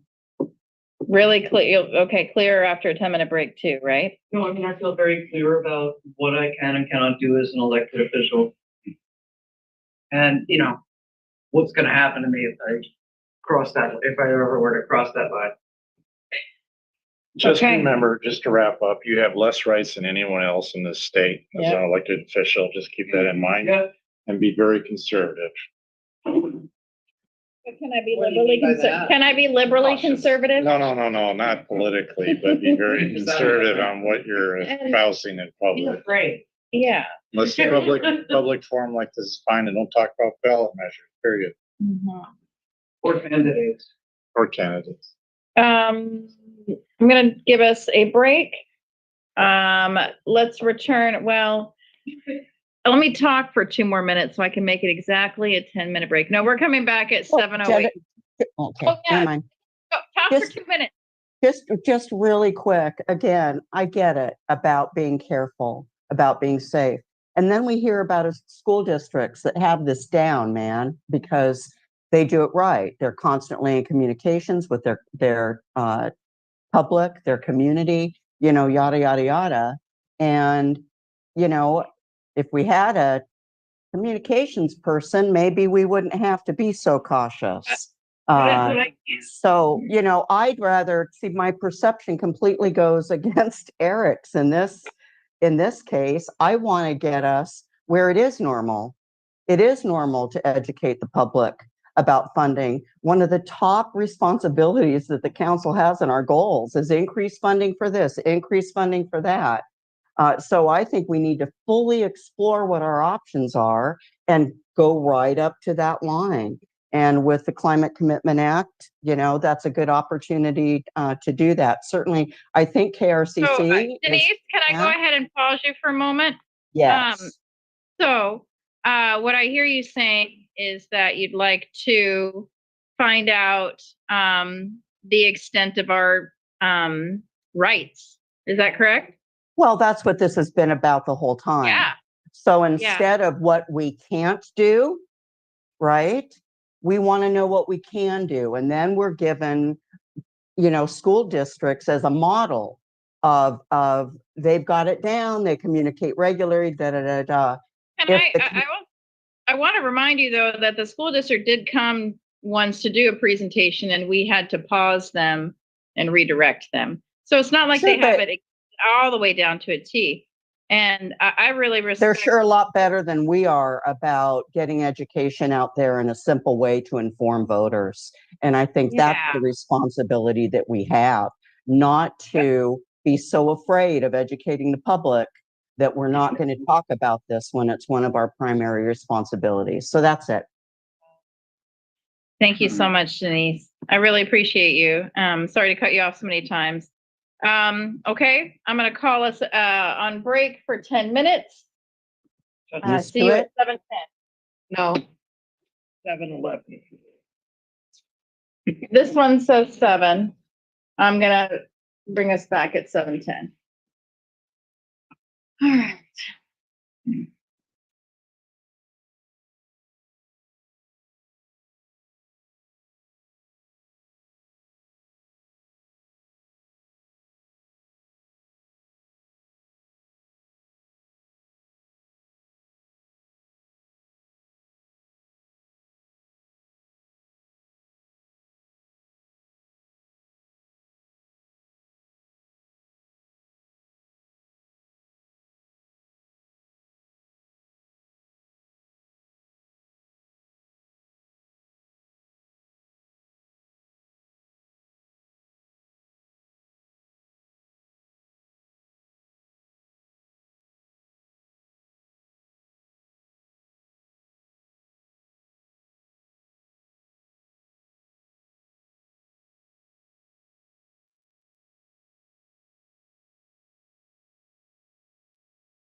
Denise, can you hear me okay? We're still behind LA. Yeah. She's probably on I'm just straight. in Vegas.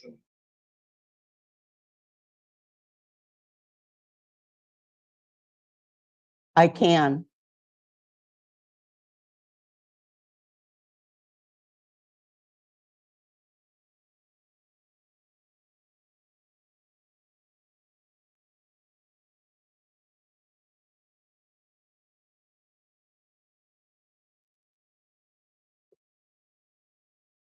Is your mic on?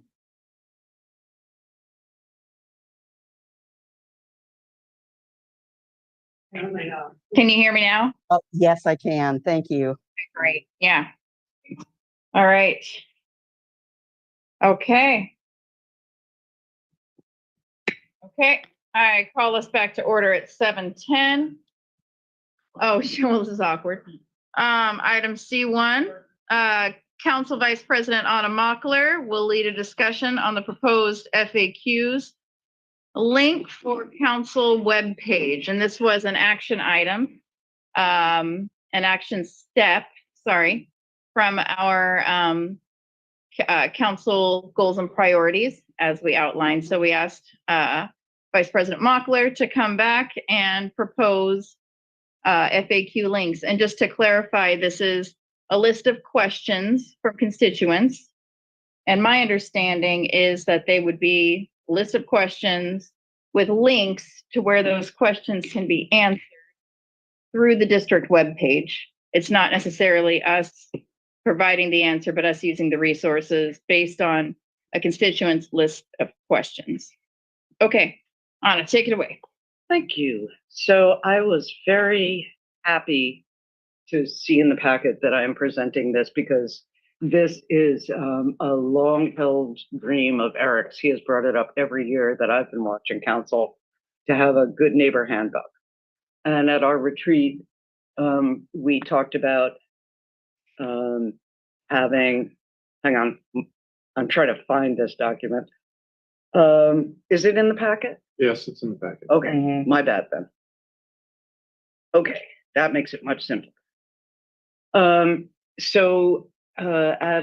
Earlier at the council retreat, we agreed that we would come up with council FAQs, like things that we have commonly heard from constituents. So Michael Goodnow, Jeff Coughlin leaped right in, and I put together a draft, and they liked the draft.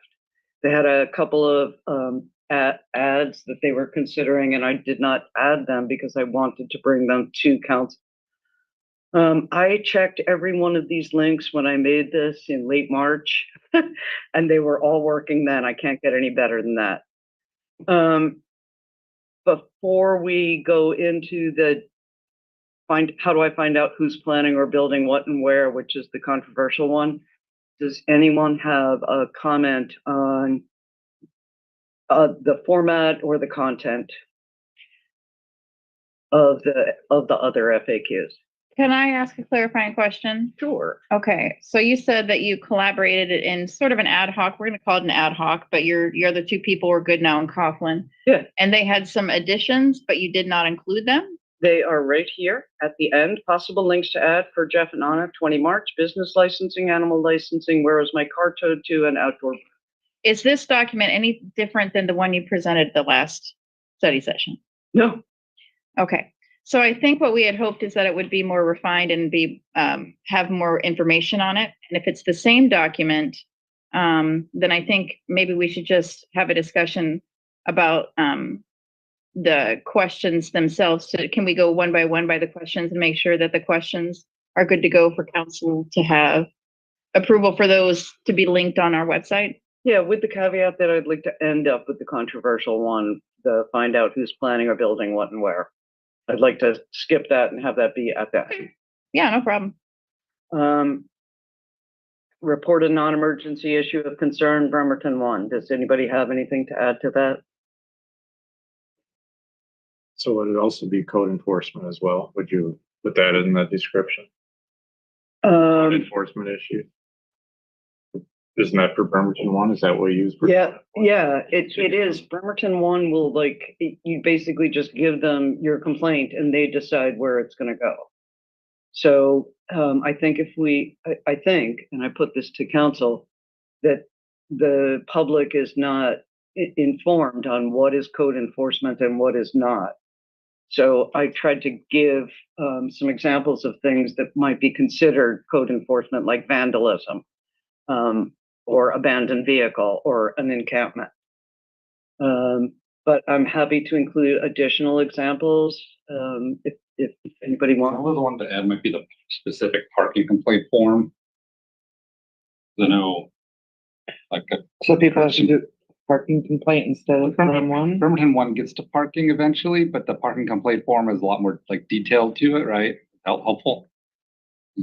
I don't know. So, I've never had any interaction with the parking complaint form. I can't say. so I would suggest that rather than, well, first of all, it's grammatically incorrect. Report a non-emergency issue of concern question mark is incorrect. It would be a period. But instead, to phrase it like, I have my property has been vandalized. And to phrase these into different questions rather than just one, because I think a lot of the issues that my constituents have are of a non-emergency nature. And so to have the different issues specified, I think would be super helpful for my constituents. So We've got a link to the Bremerton one page, which lists a lot of those. And I should just also add that if you look at the heading FAQ, it says, how do I report an emergency? How do I report a non-emergency issue of concern? It's consistent throughout. grammatically, would we put ... lowercase r? What? No. Yeah, okay. But the webmaster would take care of formatting it correctly anyway, probably. Whatever. If, with your kind permission, I think that if we address the content before the formatting, that would be a useful way to proceed. Sure thing. So my question is, shouldn't some of these questions be listed? Should some of these questions be listed separately, or should they stay under this heading? You wanted to go through these one by one, so that's what we were doing. Oh, I was asking other counselors what they think.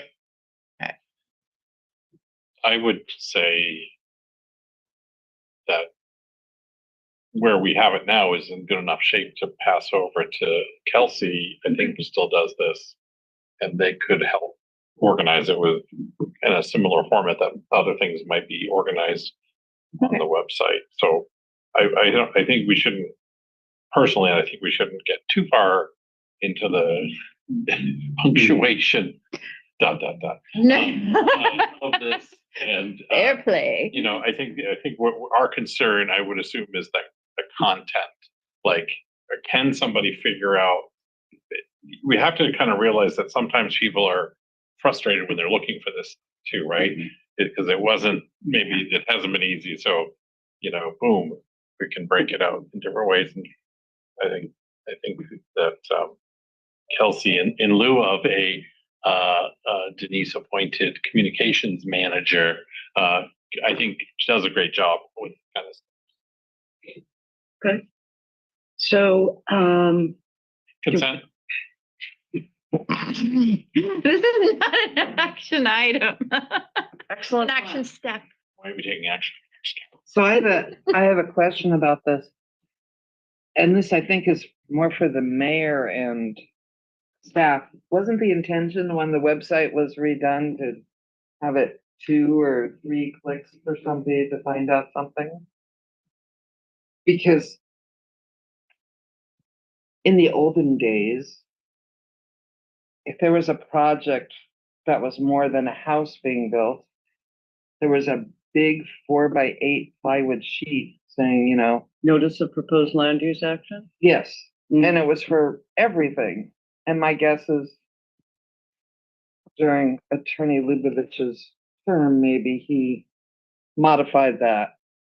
And because I think a lot of these questions are especially, I mean, it's really difficult to figure out where somebody's building is or what they're building. Can we, I'm truly So asking. I'm trying to figure out, is it the intention of the website, the way it was set up to make it this difficult to figure? Are we talking about do you want to redirect or, sorry? I would like to, if that's okay. with Yeah. you. Okay. So I think you're asking a really great question. I really do. But the intent of these FAQs was because the city website is not, I mean, the goal is to be 2-click, but it is not in fact 2-click. Right. So these are questions that, at least for the three of us, we've frequently heard from constituents. I mean, other people may be hearing different things, but this is council's webpage and it's designed to be just bit. But I would be most happy to discuss the city website at great length at any future time. Okay. Because I think that's important. Anything else on any of these questions that are not find out who's planning or building what and where? Yeah. No? Got a thumbs up for. Well, you already approved it. Everybody's okay with the utilities and the resolving conflict with neighbors on page 2. So if we call 911, are they do noise complaints on 911? Well, the report that we got states that in 2023, 0 citations were received for noise complaints. However, that's the theory. Well, but citations are given. Are you saying complaints? We didn't get any complaints about noise? Oh, no, we got many complaints. Yeah, so no citations were issued. That's the information Yeah. received from Bremerton Police Department. That's all Okay. Okay, which one are we on right now? I gotta. We're just on Resolve. page 2, the things that are not who is building or planning what and where. I wanted to look at because I clicked on the thing. I got, which question are we on? We're on page 2, resolve conflict with neighbors, and then the utilities, how do I? Okay, I wanted to go back to contact my city councilor. Yes. Something that I struggle with sometimes when I'm clicking on different links is sometimes it's I'm not able to find out their email address. I have to click on a link and then I have to have a special server. So Yep. So when it says contact my city councilor, learn more about them, including email address, it doesn't say explicitly my email address on the Email, it has the email address link. Would you prefer including link to email address? yes. Okay. Including a link to email. Everybody okay with that? Yep. I really like However, that it says click on the photo because that's the only way you can get to that information. And it says it nowhere on our webpage. So Agreed. Yes. Put the photo, yeah. So if you click on the photo, it loads an email. It loads an individual page for each of us. yeah, So you click on you get to your. is yours dead? Page. we'll check it out. Check it out. You're gonna miss your spot in your packet Right, and then it's got more. unless you open a new tab. 911 open.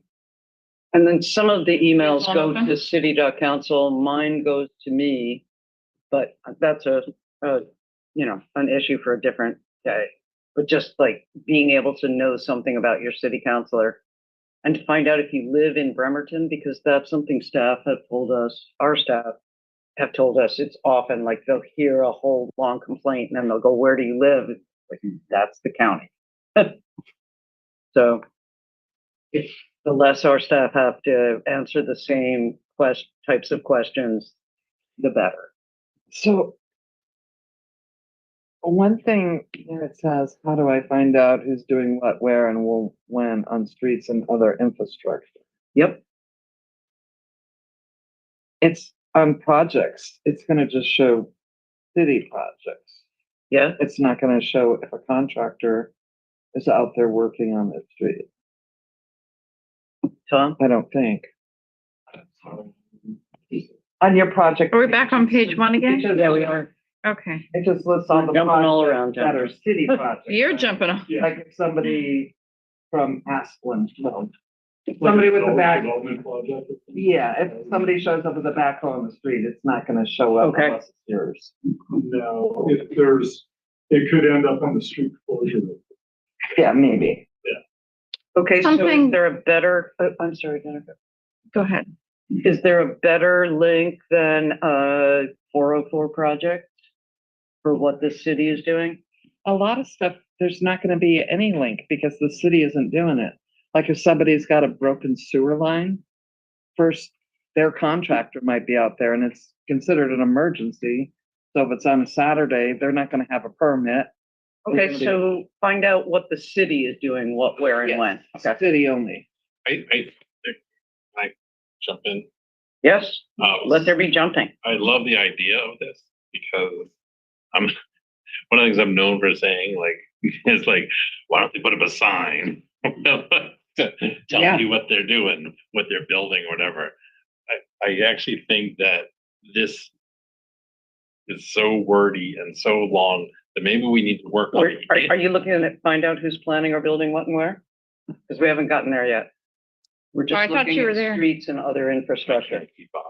Yeah, you're kind of bouncing So around. finish my so- point, because this is all I have to say about this. Yeah. Right, I think that we need to scrap that right now. Maybe we need to work with, like, ask DCD to come up with ways I did. to, okay, it's my turn. Okay, I'm sorry. I'm so sorry, Michael. So you got it fucking done. Why isn't it done? I'm done. That's all I have. All right. Anything else on looking up property information? That one seems to actually work. If anybody wants GIS information in there, I'm happy to add that to, like, the different layers that are available to the public. Do you think, has anybody asked questions that would be answered by a link to GIS? Never. No. Yeah, I haven't heard one either. Okay, so we're moving along to page 2. Jennifer, I thought we started on. we did, but then Jane jumped back. Well, when we get to the end, I have some suggestions that, like, questions I've gotten from my constituents over the past couple of years. Great. Okay, so resolve conflict with neighbors. Anybody got anything to add or subtract from that?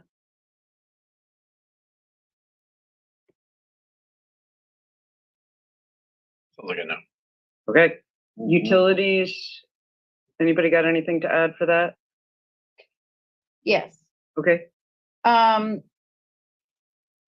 So I see, I mean, I get a lot of questions.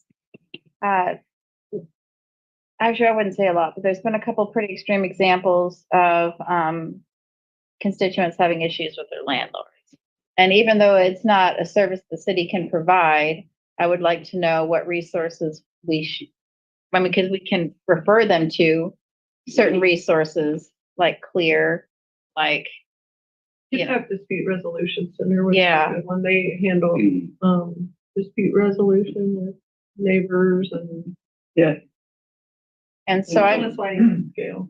Development is a little- That's, yeah, DCD has a whole bunch of tenant resources. and so if a link was provided there, Okay, I'm having trouble with my landlord, or I believe,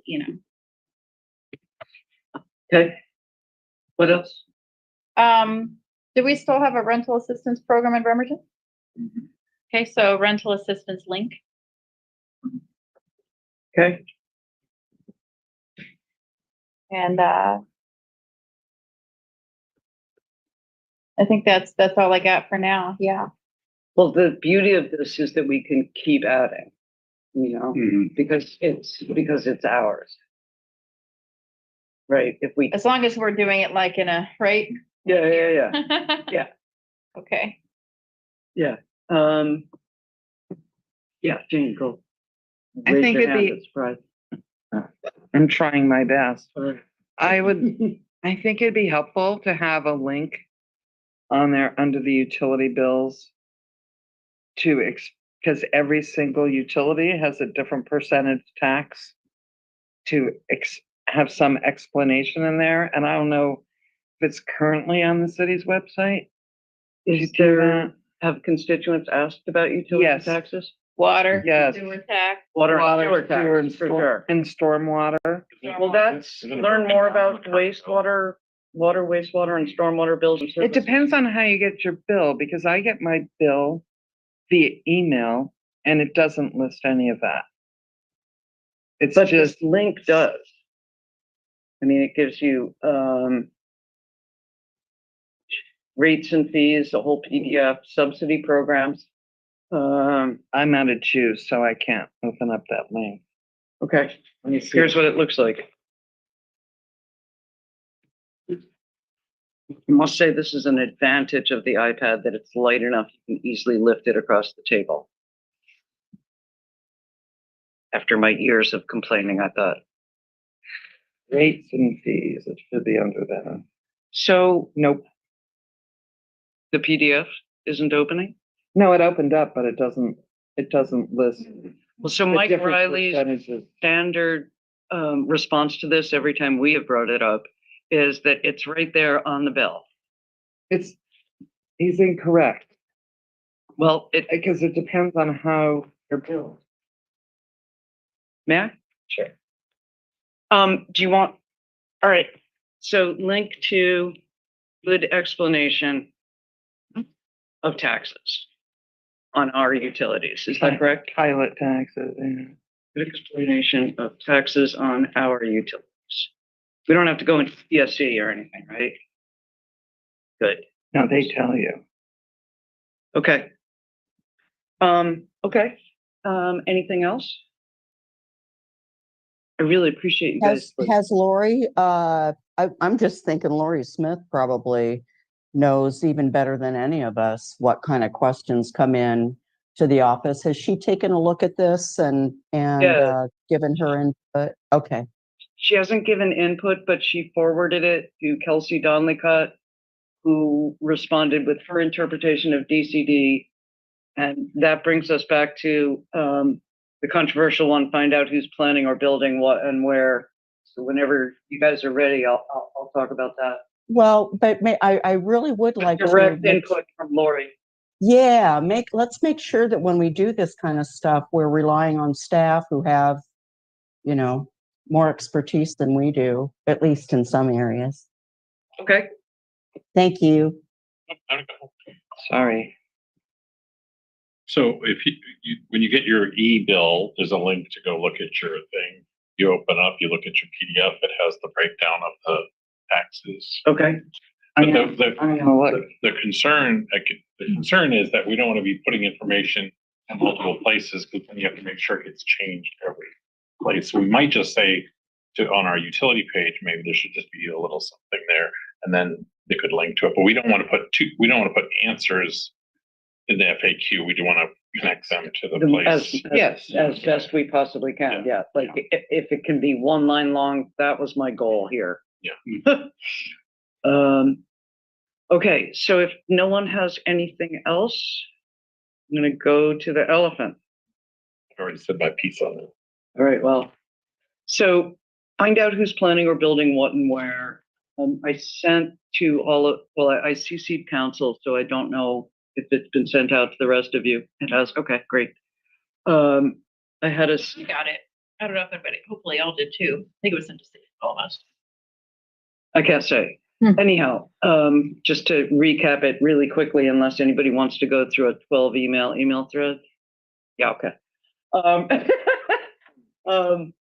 I was exploring this, remember last September when I was trying to work on the notice of proposed land use action so that we would be more like also everything that was non-minor was posted in libraries, post offices, and government buildings.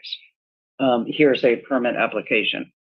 So that's how you can find out in Paulsbo what's going on. Okay, you guys are ready.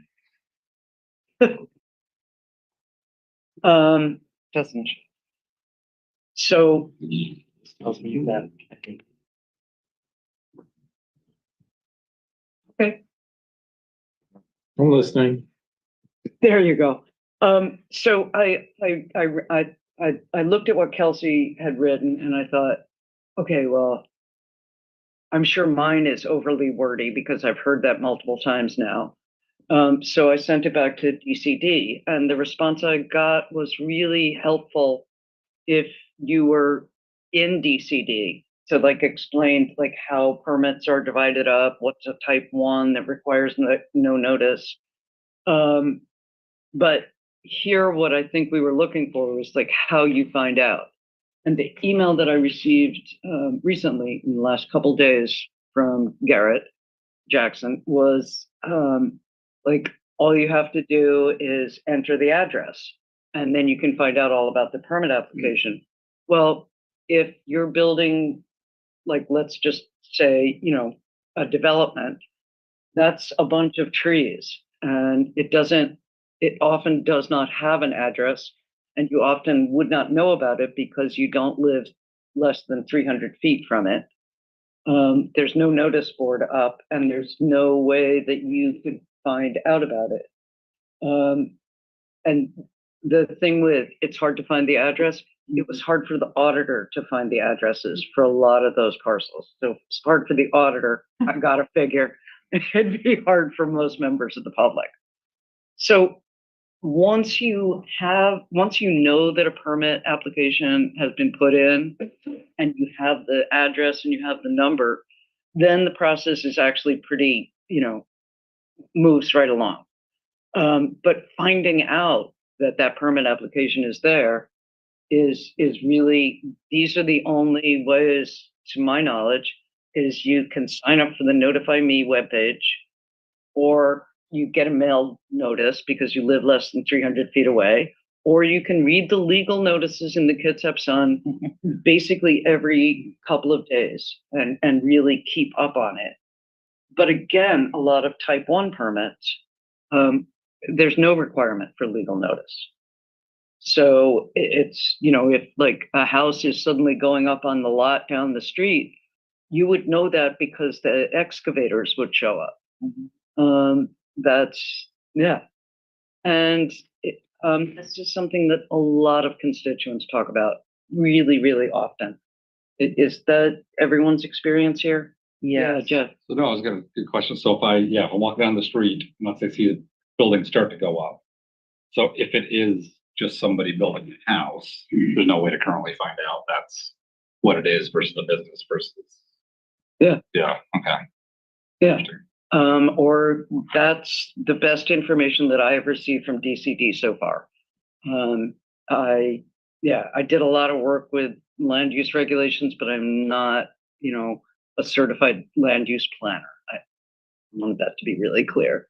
But if it's like, let's say driving by, like, oh, is that a new Wendy's going up? And you haven't, Kids Up Sun didn't make an announcement. No, there was nothing about You it. have no idea. No idea. Yeah. Like we- the places at the Bremerton station. I'm sorry, Jen. Yeah, just another example. Would we know if it's commercial or residential? We didn't know about these various commercial ones. There was one in District 6 where right across from Wendy's, where they did have to put up a notice of action because it was a gas station, and gas stations have stringent, you know, they were going to increase the size of their convenience store, but since they're a gas station, you know, everything's has more stringent regulations. I know this is wordy. I really do. And if I could make it simpler, I would. I don't know. Just wondering what Kylie says about it. Oh, I can't see Kylie. I hid behind Eric. Cause she had to get the power. I needed power. And I should also like,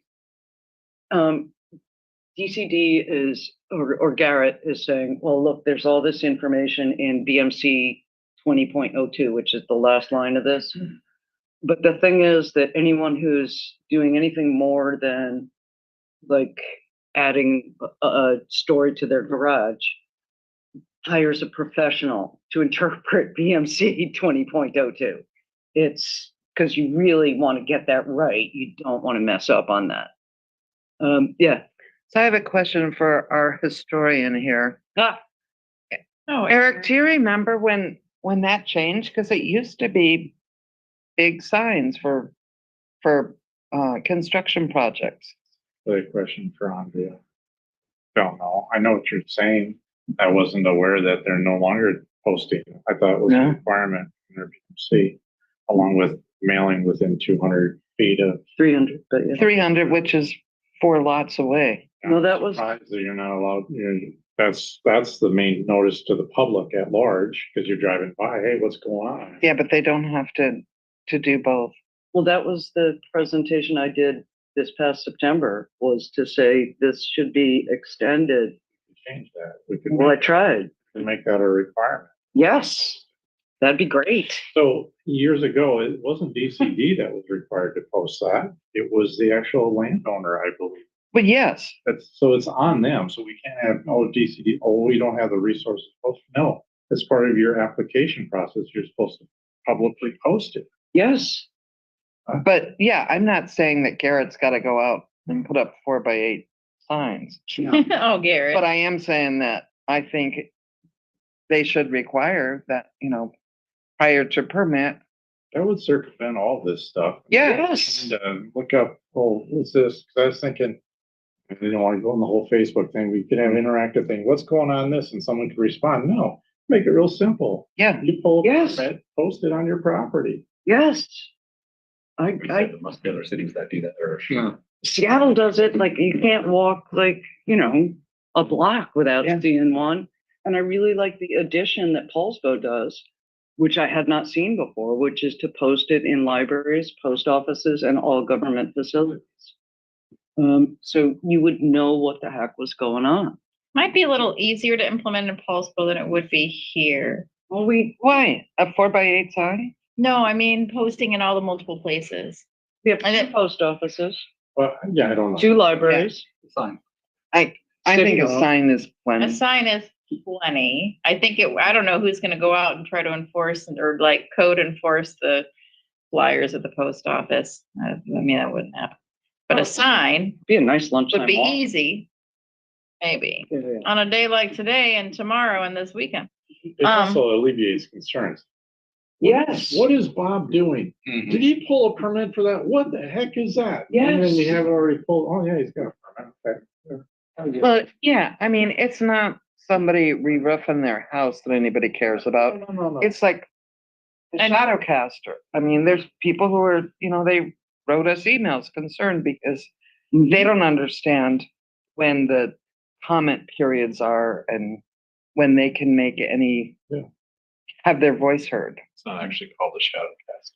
Oh, what's it? Everything that went into last time. But Okay. be careful. Yes. Evergreen. I was I didn't know the real name. I was thinking the shadow caster is like that minute TV thing. Like, what is she talking about? Shadow caster? You're talking about a building. I'll stick to Well, it really, Hypotheticals, yes.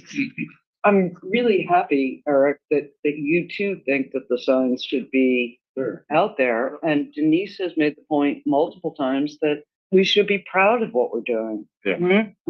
Like those apartments that are going up on Wheaton Way.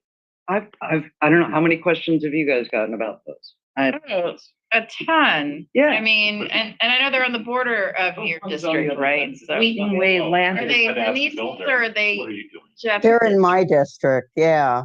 I Yeah. actually only got, most of the questions that I see about some of this stuff are on social media. I didn't get a call on my council phone or email about what's going on Wheaton Way, but I do think we need to educate our community. That's one of the big things that's our responsibility. So, and we should be proud. That was for public works projects that I was So- making that suggestion. Yeah. Can I, So this conversation, it seems No. like it's veering towards, we're interested in discussing a policy change at a public works level. So Well, it would be DCD. would it And start Public at Public Works. Works Committee? Well, there's no DCD committee. Right. So maybe it would start in the Public Works Committee to start discussing a policy, unless we want to do it all. Well, it's just a It's- change in the BMC, and I'm happy to re-propose it. If we got enough thumbs up, can we copy and paste from Aldo or similar city? That was my proposal, was to copy and paste, and it was a single change. Like, to say that if it's of significance, Can you bring it to the next study session? I can bring it right here. If I recall correctly, it was if it's of significance was kind of the difficult. I think it might be easier in our code to just make it by the permit number. You know, like if it's a type 1, type 2, type 3, type 4, and change that would be, I mean, I think when we start talking about that, we should have Andrea present for discussions She and is have her on the weigh. call. Yeah, so, Well, right, so I mean, but like, I don't with a think she chance was prepped. to prepare, so if the council wants to revisit noticing requirements, then give staff a chance to present on that and talk about it, if that's the direction or whatnot that they have to go. Dissuade us. I'm not dissuading you from it. Let's No, be no, I transparent. didn't, just to, you know, be informed about, like, if there's other unintended consequences or intended consequences or what involved it. As I Understood. recall, it was with the way that our permits are, it was that Andrea had, some feedback on that. Okay, so let's bring it back for an agenda item discussion for next study session. Here it is. Thank you, Anna. Okay. And then were you gonna send this off to Kelsey to have, as recommended by Michael? Kelsey to have her work on this with the additions that we suggested? I will be happy to do that. Thank you for letting me do that. I will CC you, of course, and the rest of council. City.council, yeah. Yeah. But the move to amend BMC 20.02.040A was to include language defining type 1 permits as having, quote, limited or no public interest, close quote, which is a direct pull from the You Paul's can't see vote. this, can you? I'll read this out loud if that's okay. Andrea Spencer says changes to land use noticing requirements is an amendment to the zoning code BMC Title 20 and will require a process with the Planning Commission. Yeah. And there are also recent changes to state law that require permit streamlining that may not allow additional noticing. And so we'll just discuss that further when we bring it back at the next study session. Okay. So we'll make an agenda item for that, no problem. Okay. All right, Andrea, you're on notice we're gonna post a sign in front of your office saying that we have an agenda item for you. Kylie, you wanted to weigh in You on this. missed it. Jennifer, did you want to spend more time on this or have Kylie weigh in when we bring it back? Oh, I don't know. It might not be necessary. So it was, what everyone is saying was wordy. I also thought was wordy. Yeah. And so the tip from a lot of trainings that I go to for municipal lawyers was that to be very careful about providing kind of an editorial summary of your permitting process because, you know, like you said, people hire people to interpret the code, right? And that if that editorial process or editorial commentary is out there on your public website and people rely on that and it's not actually what is applicable to their situation, that it can cause problems if they rely on that and then it isn't what's applicable for them. And so the cautionary tale was to try to keep those kind of things like the FAQs very short and linking back to your. Just strike it for now. Yeah, I was gonna suggest that as well. We'll just take it out. Is that good? Yeah, cool. So we'll take that portion out. So Anna, what we need from you is to actually revise the document just a little bit. Okay. Okay, Revise and send to Kylie, yeah. to Kelsey, beg pardon, Kylie. Kelsey, and copy city.council. Yeah. Awesome. So can we go over just publicly, the changes that you're gonna make Sure. to this before you send it off? Not in any particular order, here they are. Under the utilities section, link to a good explanation of the taxes on our utilities, water, wastewater, stormwater. Get direct input from Lori. That'll happen concurrent with the submittal to Kelsey. The changes, number one, I have parking complaint form. I've got separate. more. Oh, okay. I thought you were going linear. I'm sorry. You No, said I'm in a not. particular order. No, I started at the bottom and went to the Okay. top. To change the link to the 404 projects, what's happening with streets and infrastructure, to specify that it's what the city of Bremerton is doing. Under utilities, also add information and links to both Kitsap dispute resolution, tenants' rights, and the city's rental assistance program, a working link to the city's rental assistance program. That's all I've got. Am I missing something? The pictures, change the wording on the picture, clicking to say, Link to email. with a link Yeah, to email. yeah. And then did you write the thing, Jeff's suggestion about parking complaint form separate? I didn't, because I've literally never seen one. And generally Bremerton one has taken care of that. In fact, every time Bremerton one has taken care of that for me. But Jeff, if it's common amongst us that we need that form, I'm happy to put it in. Defer to Melinda. Oh, I've you've sent been people saddled both in with the past parking. Where I'm like, report on Bremerton one, but then also fill in the parking form. Yeah, you know what, I was very, There's chat. what I have She says, I'll notice.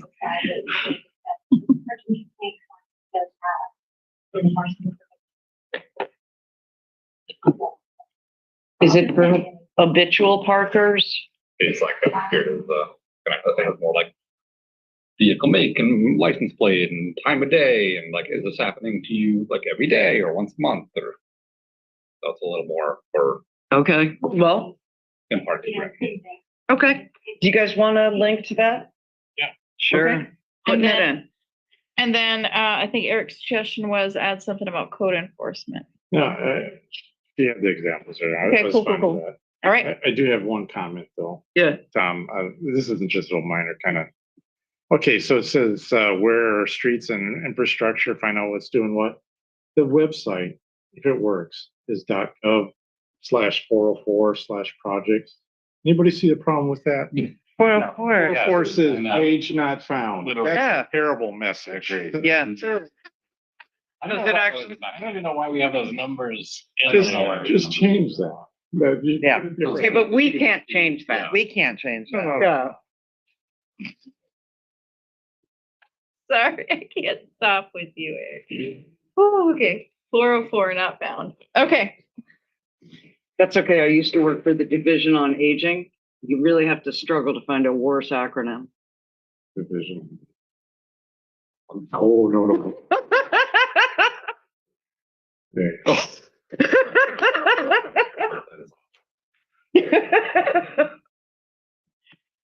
All They've right. changed it since. DOA, Kylie, she's still trying to do it in her head. That's bad, bad, bad. All right. So moving along. So when will you send that document to Kelsey? By 9 a.m. tomorrow. How's that? Wow. Okay. That might be like, how about like by the end of the day? 9:05. How about the end of the day, before the end of the day, Friday? I'll do it tomorrow because once Cool. Friday comes, our staff is Oh, I know. Well, I'm just saying like, pretty Yeah. busy. I wish. Oh, okay. Okay, so we are, I will send these changes. I will Awesome. Send them to us, to Jennifer, to Kelsey. And then, worst thing that can happen is somebody's going to read it and, decide that they want to send us like an apple. Is that okay to say? It's a MacBook. Yeah. All right. Thank you very much. An apple, like you were a good teacher, you're having an apple. All right, I'm getting tired. Okay, yay. Yay. I'd really like to thank you guys so much for all these things, and I really appreciate you. Okay. Taking the lead. Yeah. Hey, it's, Nicely done. thank you. Writing geekily, I can do that. All right, so the next topic, General Counsel Business Pride Recognition in the City of Bremerton. So this came about, I know Jane and I have talked, and she's been doing a lot of research on rainbow sidewalks and such. I know Quinn had talked about last year about doing many resolutions, but one of them was to fly the pride flag. I just wanted to open up the conversation and find out where we sit with resolutions or finding. I think it'd be great if we could give a summary of what we found out about the sidewalks and where you're at. The FHWA did get back to me, and they asked me, how would you like to correspond with us? By phone or by email? And I said, by email. And they wrote back, thank you. Well, that helps. So Director Nucky was kind enough to send us, and because I'm not Public Works, I was hoping you might explain why a rainbow colored sidewalk isn't flying right now. We have some standards, we have some safety standards. Mhm. Director Nucky, are you able to also summarize what, maybe you and Jane can help us out? I think it's sidewalk. I'm sorry, a crosswalk, Crosswalk. sorry. There's specific information on that. You know what? Honestly, I'm gonna get this wrong if I start pop off. I know it pretty good. Yeah. So Go ahead, Jane. FHWA has no studies on the safety or unsafety of rainbow crosswalks. But what they do is tell all cities and government agencies that they have to be consistent with their rules. So they threaten to not fully fund federal projects if a city has broken the rules. So it's unclear to me because there's a lot of cities that do this. And there's been studies that show that it does make it safer, but that FHWA hasn't read them or doesn't acknowledge them. But I did talk with Kylie a little bit about it, and she thought that maybe painted curb bulbs, a place where people aren't standing or walking in, may be some way that we could dress up things, right? Right, so, there's. And I'm actually gonna try to get some more information about the whole thing. Because there is new guidance out since 2023, the MUTCD came out with a new version, but some of the, it's hard to say it without a picture, but basically, I mean, because I don't want to say that because painting curbs is also covered under the MUTCD. It's the non-driving space. Yeah, curb bulbs. Yeah, so that would be less of a liability issue because the people aren't supposed to. Those don't speak to people the same way that paint on asphalt does. Does that make sense? It doesn't communicate a message, and that's what the MUTCD is about. So those where I've seen it used, and it was in that Bloomberg study. Bloomberg granted, Bloomberg does grants to fund painting streets, not crosswalks, like whole streets. Right. The entire thing. Yeah. Yeah. It's not MUTCD fine.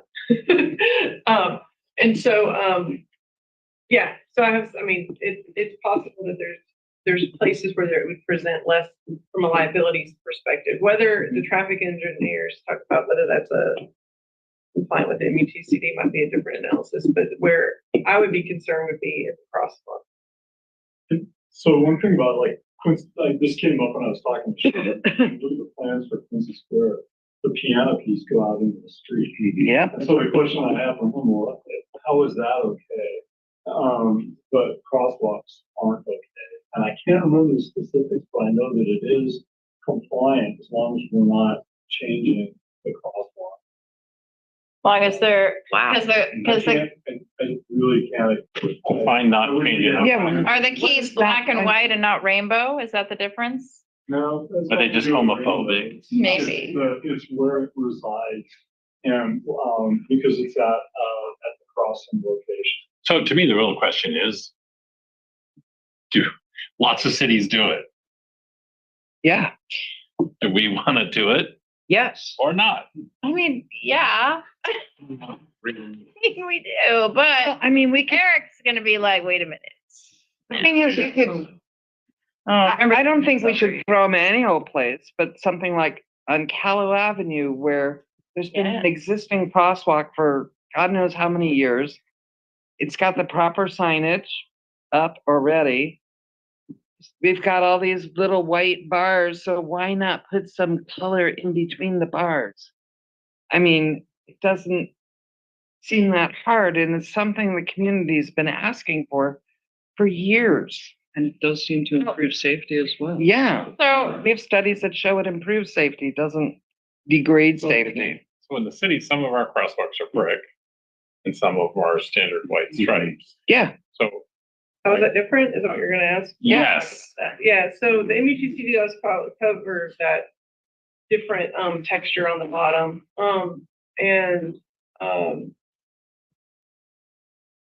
What I would like to say on this is like, I can provide some more information. This is what I would consider kind of a proposal that I'd like to look into some more and provide more information. Can I? is that something Just- that we could get before the end of Pride Month? Okay. well, I no, for listen, the beginning. we can't, we won't, I'm sorry, but Pride Month is in 3 weeks. I don't think we're gonna be able to, and we're not gonna have a fifth I Wednesday think I'll be meeting. able to provide it. Okay, so we'll have information, but we're not gonna get a sidewalk before Pride Month, is what I'm saying. I'll just do it. You just are on public record saying that right now. This picks up everything. It's something we could aspire to. I mean, it doesn't have to be, we're gonna do this, but let's try.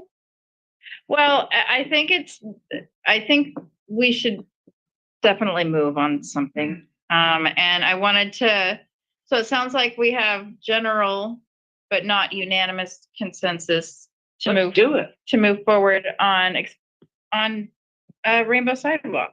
Okay? And I love the rainbow, I keep saying sidewalk, rainbow crosswalk, and I love the idea of it being in Charleston. It's mine. Can you please turn your phone off? Thank I'm you. sorry, mine was ringing too, and so I have my Yeah. watch probably made noise as well. I So wanted to something add that, may I just really quick? Oh, unless, is this about the crosswalks? Yes. Go for it.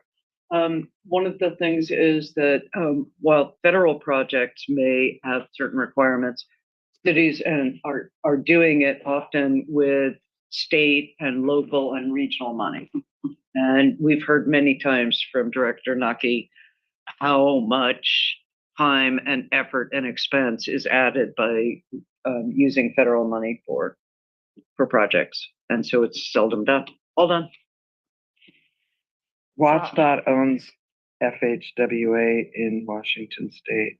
They own them? Well, that's who I had to go through to get to FHWA. You have to go through Washington. Okay. It's like Can I go ahead and defer to Jeff here for? So to understand the crosswalks, what I was finding, it sounds like Ames, Iowa did it, Seattle done it.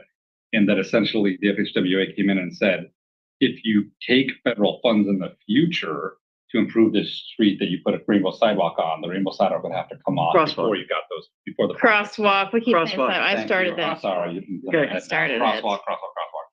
Yeah, so it sounds like basically that the Ames City Council voted unanimously to ignore the letter.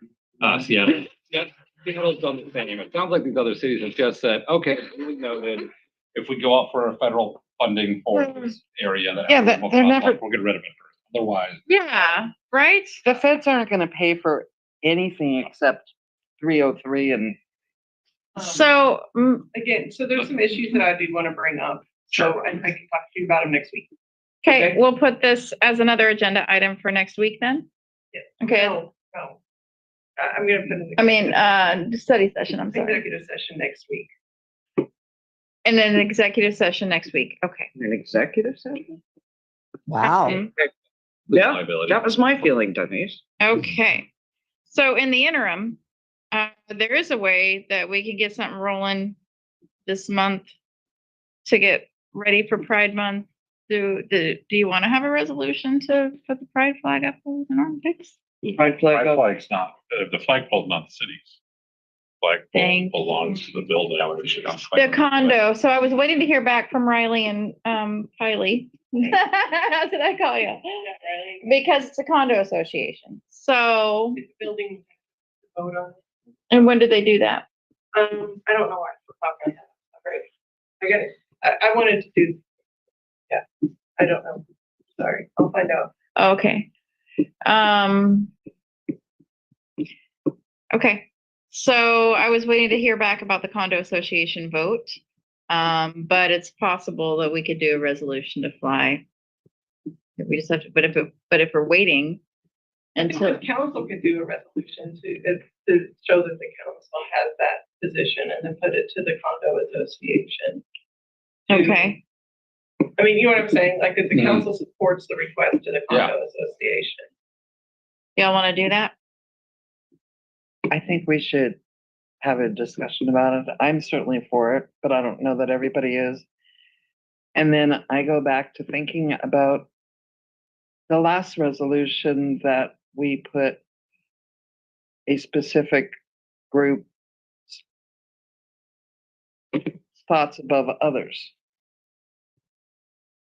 Well, when I was with the YWCA, we asked the city to honor Domestic Violence Awareness Month. And so anybody can approach us and ask for things to be recognized, whether it's through resolution or a flag flying or whatever. And pride is something that Bremerton, quite frankly, is really proud of. And we've done a lot of work around it here, especially Councilmember Goodnow, but others too. I'd certainly like to push the pedal to the metal on this, and I think we've got majority support anyway. Yeah, I'll be blunt. Paul will pass it unanimously and did it. We should. I mean, we could, I think mean, Paulsbo's buying rainbow flags to put up down the street. right. So what are we waiting for? You know, that's what I'm kind of We're saying. waiting for Port Orchard to do it. Yeah, okay. And then okay. So I would love to work with Kylie with your support then, to draft a resolution for supporting Pride Month with regalia of some sort. It can be maybe, I don't know, maybe the mayor will just decide to throw the pride flag from his office. I don't know, but yeah, so maybe he'll drape it for, I don't know, something, but something related to the government building and displaying on government buildings regalia of some sort for Pride celebration to be this starting June 1st. Is that okay? Where's your head? What are you thinking? No, it's great. I It's the end of the long meeting. somewhat choose my battles too, as far as this stuff. Okay. But Kitsap has always celebrated it on the third weekend of July because, Yeah, why? well, first of all, Pride gets celebrated year round. Okay. Word. The last weekend in June was the anniversary of the Stonewall riots, which started Pride. So, and that was over 50 years ago. Seattle Pride is actually celebrating 50 years this year. Kitsap is now at 27 years that we just did. And so anyways, it's because Seattle Pride's that last weekend in June, and it's 4th of July, then it's Tacoma Pride, then it's Kitsap Pride, and then some other smaller prides. Would it be a stone specific to Kitsap? And so, I mean, I guess we could still, I want to phrase this right and support, because I mean, yeah, we don't celebrate Pride till the third weekend in July. Do we want to put a time frame on it then with the support of regalia? What do you mean a time frame on it? A date, a start date and an end date.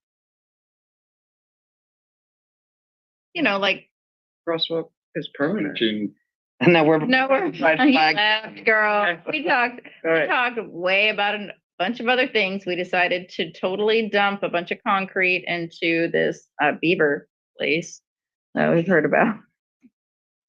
That was amusing. That was so amusing. No, what we're talking about is displaying a pride flag or regalia to celebrate pride, like Paulsbo's doing, like other places have passed. So let's not use Polsbo as an example for us, okay?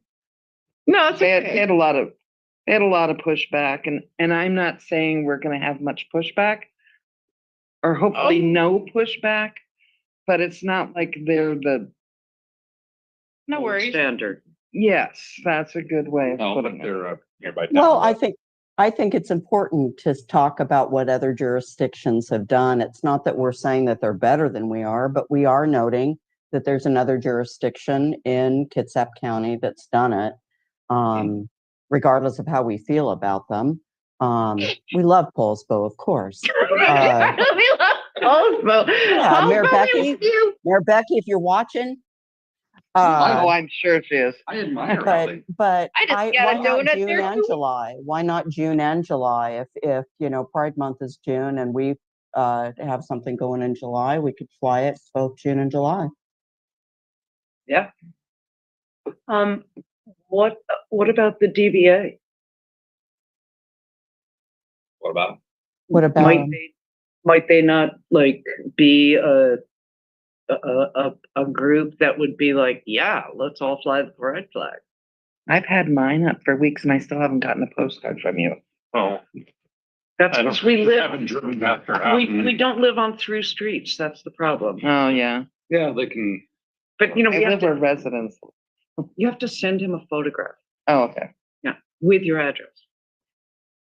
I'm so sorry. So I have last weekend in July until the third weekend or last week in June until the third weekend in July as an option, and then June and July as an option for Pride Regalia, a flag of some sort. Let's put it up as soon as Juneteenth is over, like, Christmas decorations that go up after Labor Day. But that kind of work. Yeah. yeah. And that would be about the month time frame from 3rd of July to, I was going the day after, 3rd of June. My Christmas tree's still up, and I'm an atheist, so it's my summer tree. No, it's not. Okay, so after Juneteenth until the end of fireworks stop. So basically year round, Year round. right? Well, like mid-August, whatever. No, just like end of July after Juneteenth until after the third weekend, and Is there a holiday in July? Yeah, on the fourth day. No, I mean I'll give you towards the exact- I'll end. give you exactly. No. It's June 24th, because it's a Monday, start of city business, June 24th to July 29th. okay, thank you. There you go. What are we doing to celebrate Juneteenth as a city too? Well, I know that, and the mayor will probably bring it up during his mayor's report next week, but he's got a proclamation to honor Juneteenth. And so, City facilities for the celebration, right? Yep. Yeah.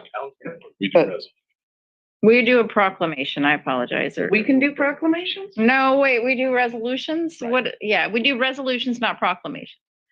Could we do a resolution to have a proclamation? I mean, we, Like a public statement. right. So we do resolutions. Juneteenth city. Okay, Kylie, so date 6/24 to 7/29, Pride Regalia displayed at the government building in some way. That's our resolution to the, Through July 26th. No, because Yeah, then that's no, a Monday to they'll take Friday. it down like on the Okay. Monday. Flag's coming down on Monday, that seems like. yeah, he just fixed it 26. Up to- And is this a specific resolution to, I'm sorry, Eric, I normally do check in with you, but I think you already said you're abstaining, right? I don't know what my reaction is. I'm listening to all you guys, keeping an open mind. Okay. So the resolution is specifically to the condo association of the government building?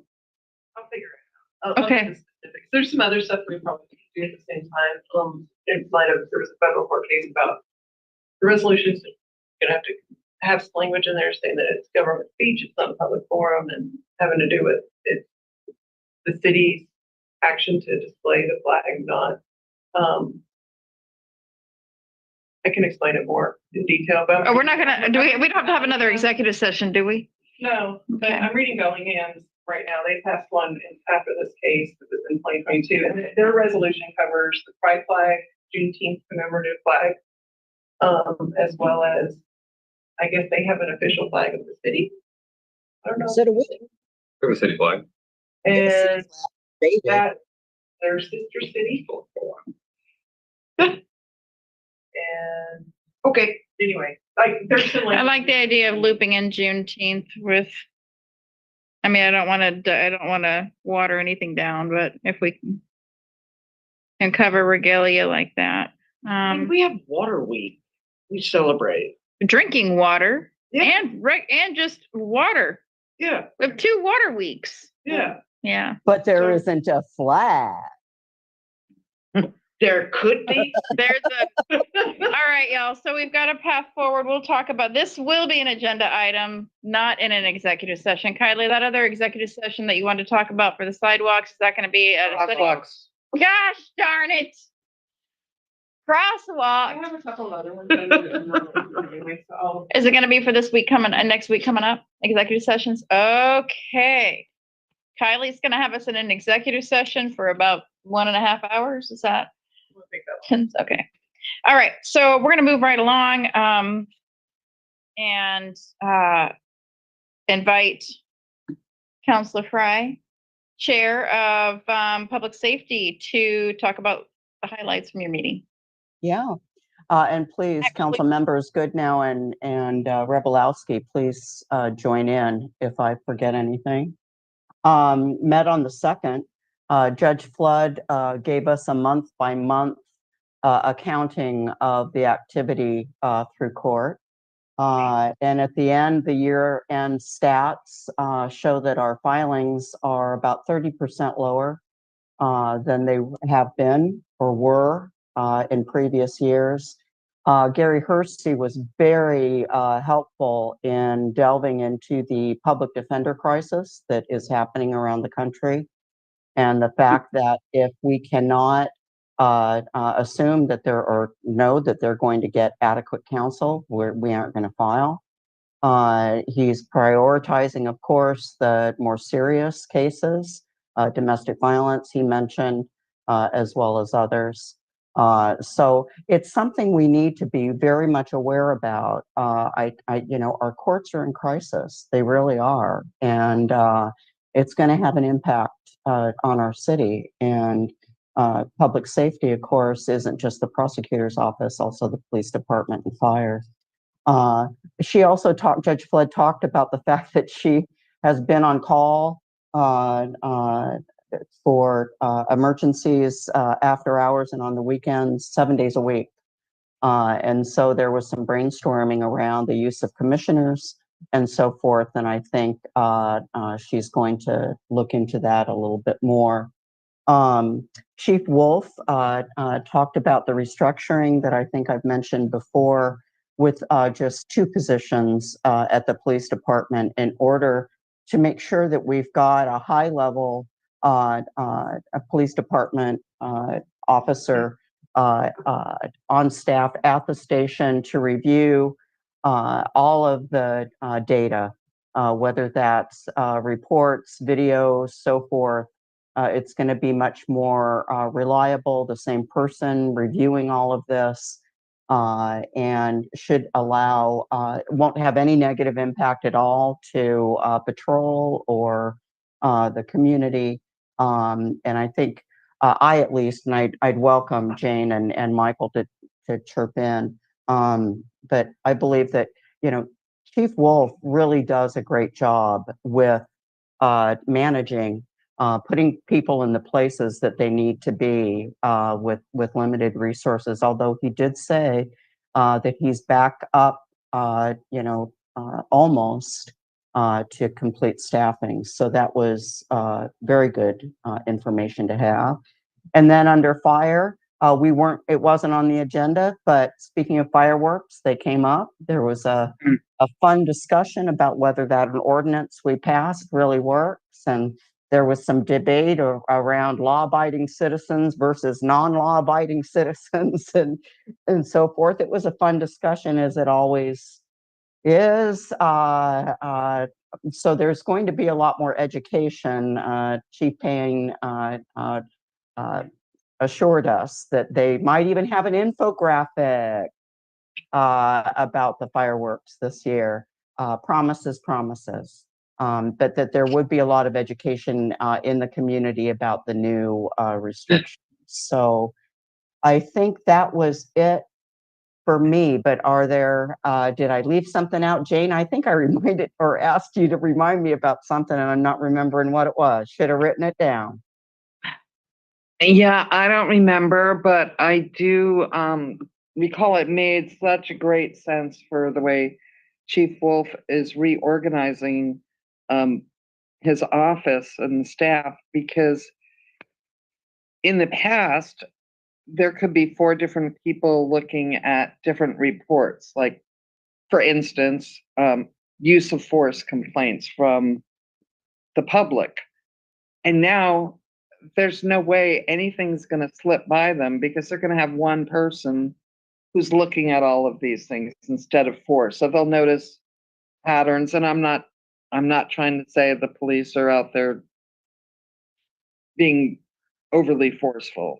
That's not my intention, but to reassure the public that one set of eyes is going to be looking at it. So it's going to be even more consistent. And I believe that it's a lieutenant. Is it lieutenant or sergeant? It was a higher level.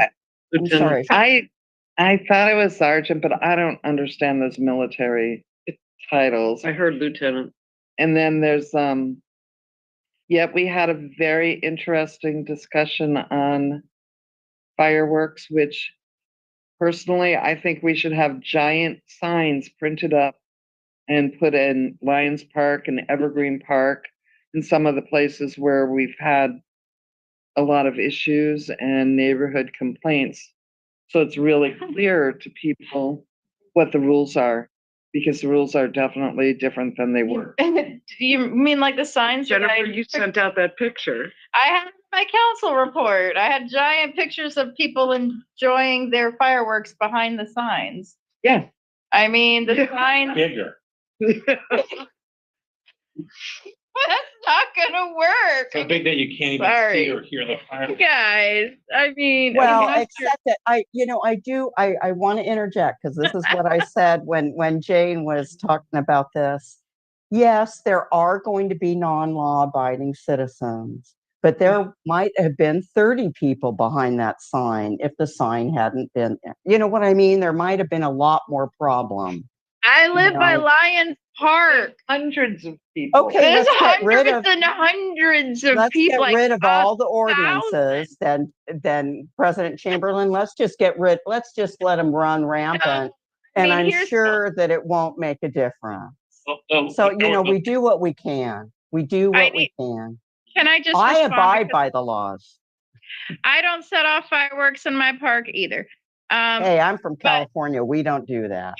I just wanted to reply since you called me out. Look, and I think it was important. We did hear feedback from Director Elevato that it was hard because people were vandalizing his signs and taking them down and just knocking them over. And so it was extra work for park staff. And then I just wanted to just throw that out there, since Parks is not in public safety right now. So nor in public works. Mm-hmm. Okay. So next report. Oh, I'm sorry. Were you done with public safety? I'm sorry, Michael. I totally interrupted you. Yeah, Go right ahead. Yeah. I was just going to say Thank that you, the Michael. ordinance we're talking about is actually restricting what the vendors can sell. Mhm. Can sell. You know, And so the it's gonna, dates. it is gonna change. I mean, they're gonna have to go to the tribal stands if they want to You get. have to, I mean, everybody does. No, I thought the ordinance don't. also changed the days and the hours It that did. people in town can blow things up. It extended it. It extended it. I think the big thing is that it changed what's legal and what's legally available. So In the city. that's why I'm And hoping the we city can. passed it and the council passed it. Mhm. So just recent, I mean, it's been since my appointment and election, so. Thank you. Oh, public safety, yeah, feel I just free. had one thing to add that we, about the public defense was, there are some changes coming up that are gonna make, the situation even more challenging. And so, after Public Safety Committee, MRSC has published an article, and I'm gonna be sharing that with you, and you can see what those are. The, State Bar has adopted standards that are gonna be starting to be implemented, next year. And the very, very short summary of it is right now case standards are at 400. They're recommending they be, and that's 400 per public defender per year. And they're recommending that, or their standards are going to be 120 per year. And so you can read more about it in the article I'm about to forward to you. Thank you. Just so you know, so that you, when you see this, it's a little bit different than.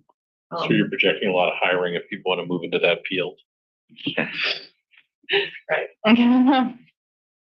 Okay, thank you, Councilor Fry, Attorney Fennel. Next up, regional and other committee boards. Oh, yes. Yeah, Concept transit, many things happened. I'm not gonna talk about them at 8:25. One that I think is really of importance is Kitsap Transit has decided that buses are kind of stacking up at the stop on Wheaton Way right outside Fred Meyer. So they're gonna reroute them to go along Riddell, which is a problematic place. It's like, and so they'll run down Riddell and then up Elmira. So they'll serve KMH, Fred Meyer, and there won't be so much stack up. The thing is that Kitsap Transit expects City of Bremerton to pay for any bus shelters and crosswalks and other improvements that might be made. City of Bremerton obviously only owns the south half of Riddell. The county owns the north half. And Jane mentions that King County Metro, they pay for the improvements. So I would like this council's approval to go to Kitsap Transit Board at their next meeting and say, we would like you to pay for this.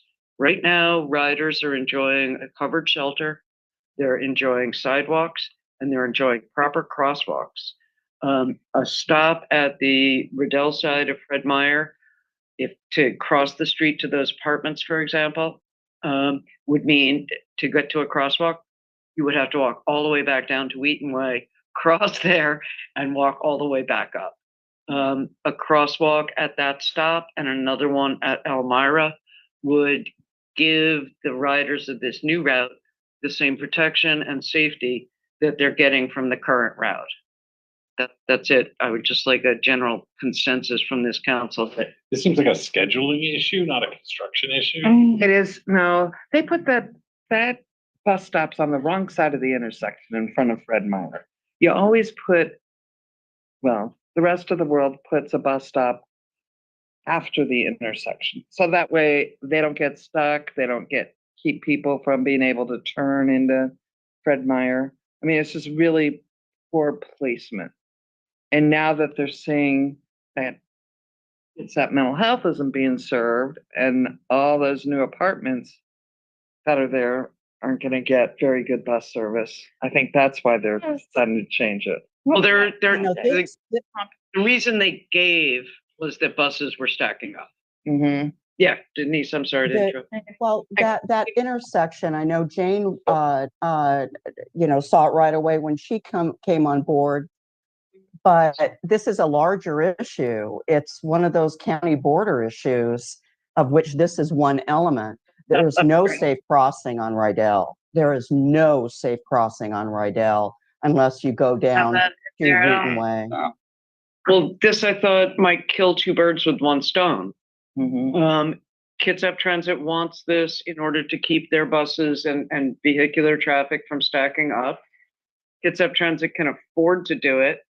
And it's, they spent a lot of time during this presentation of new routes talking about equity. This would be an opportunity to do something about equity. It'd be great to get the county, Director Nucky, it'd be great to get the county, you and transit together and figure this out. Yeah. So Yes, this- Director Nucky. This came up, had a conversation earlier today on, Yeah. Ed reached out to Stephanie Lilly, who's Yeah. the Apple program manager. for the transit. And, she's gonna be providing an email tomorrow, with some information regarding their thoughts on, location of the crossing, and just other information. I'm not sure exactly what else she's gonna be responding to. So this is not time sensitive, right? Well, it's something I'd like to bring up at the next meeting of Kitsap Transit. I guess without having all the information, I'm not quite prepared to, personally, that's just me, not as president, but just as Councilor Chamberlain here. Okay. I did ask Director Nucky if we can put this on our next Public Works Committee meeting That feels agenda. more appropriate. That gives him a little bit more time to get info, and then I think that meeting is before your next Kitsap Transit Board meeting, I think. It's the same day, I think. It's the third Tuesday. But still, they're not gonna make a decision about this in Yeah. the next Kitsap Transit meeting. No, but See, it's not as time sensitive. We've got time. Okay. I would love to see what comes out of Public Works and then, have it, because maybe we can learn more about it at a future study session. yeah, I've asked for consensus. I don't have it. I'm not bringing it up. All done. But in general, the focus on the new routes from Silverdale Transit Center is giving more service directly to St. Michael's and more frequency, especially from East Bremerton routes. That's it. I'm done. That's good news. Part of that is good news. Part of that is not so good news. And I appreciate that you're following up and not both of y'all on not letting Bremerton just flip the bill for it. So. Well, can I add to this? Sure. I saw Director Clausen at an apartment opening today, and we talked about it. And Kitsap Transit's got a lot of money, but they don't have a lot of money that they can count on all the time that lasts for like 5 or 10 years, where they could just put in a new route. But they do have money for one-time improvements, like building a park and ride. So, they should be able to build some bus shelters, but really, it's something for our Public Works Department to talk to them about. There was a county city project planned there, but I confirmed again with county that the earliest it would go into preliminary planning, if they get funded, is either 2028 or 2029. Yeah. So, Michael. I just think we need a little more information on this, but I'd like to know, why is it the way it is? What deal was made? And also, is it worth any friction we're gonna cause with them to go against this? So I just think we need to do some homework. friction with Kitsap Transit? Yeah. Okay. I mean, I assume the two of you sit on the board, so. No, it's just me. Well, Oh, no, he's talking well, about. they must have talked about it. Yeah, we mayor talked is about the it. chair. And so it's on the Public Works agenda, which is the next best step. So I guess you already accepted it. We're good. We're gonna move on. Okay, next Could I regional. just, could I ask though, Jane, is this going to be the larger issue of safe pedestrian, or is it just going to be the bus shelters that are on the agenda for Public Works? And Well, crosswalks they need Okay. crosswalks because the buses are, Okay, on travel on either both side of the sides. street. yeah. curb cuts? No, I won't go too far. My name is invoked also, so if you don't mind, some good news. What used to be an hour transit times from the north end to Silverdale to Bremerton, Port Orchard, now I have. Well, So the frequency is increasing. Oh, yeah. So these are they're good developments. A lot of the adjustments are made to bring on that efficiency. I would, obviously you're taking the right, my humble opinion, you're taking the right path to learn more and how ultimately how we're going to benefit citizens. Thank you. Oh, thank you, Council Frey. Okay, any other regional committee boards? Do you want to share out a little bit about KRCC yeah, I just too? want the board to take it. No, go for it. I mean, I'll just tag team if there's anything you missed, but you probably gonna catch all the Pokemon, as I So say. The biggest one, then transpol, everything's been on the regional transportation competition. So again, we have 11th Street in there, and I think both the mayor and I were able to chime in and say why it's important. Piggybacking on the transit and access bus driver I talked to, who mentioned 11th and people in wheelchairs in the back getting jostled around. So that's good time for the competition.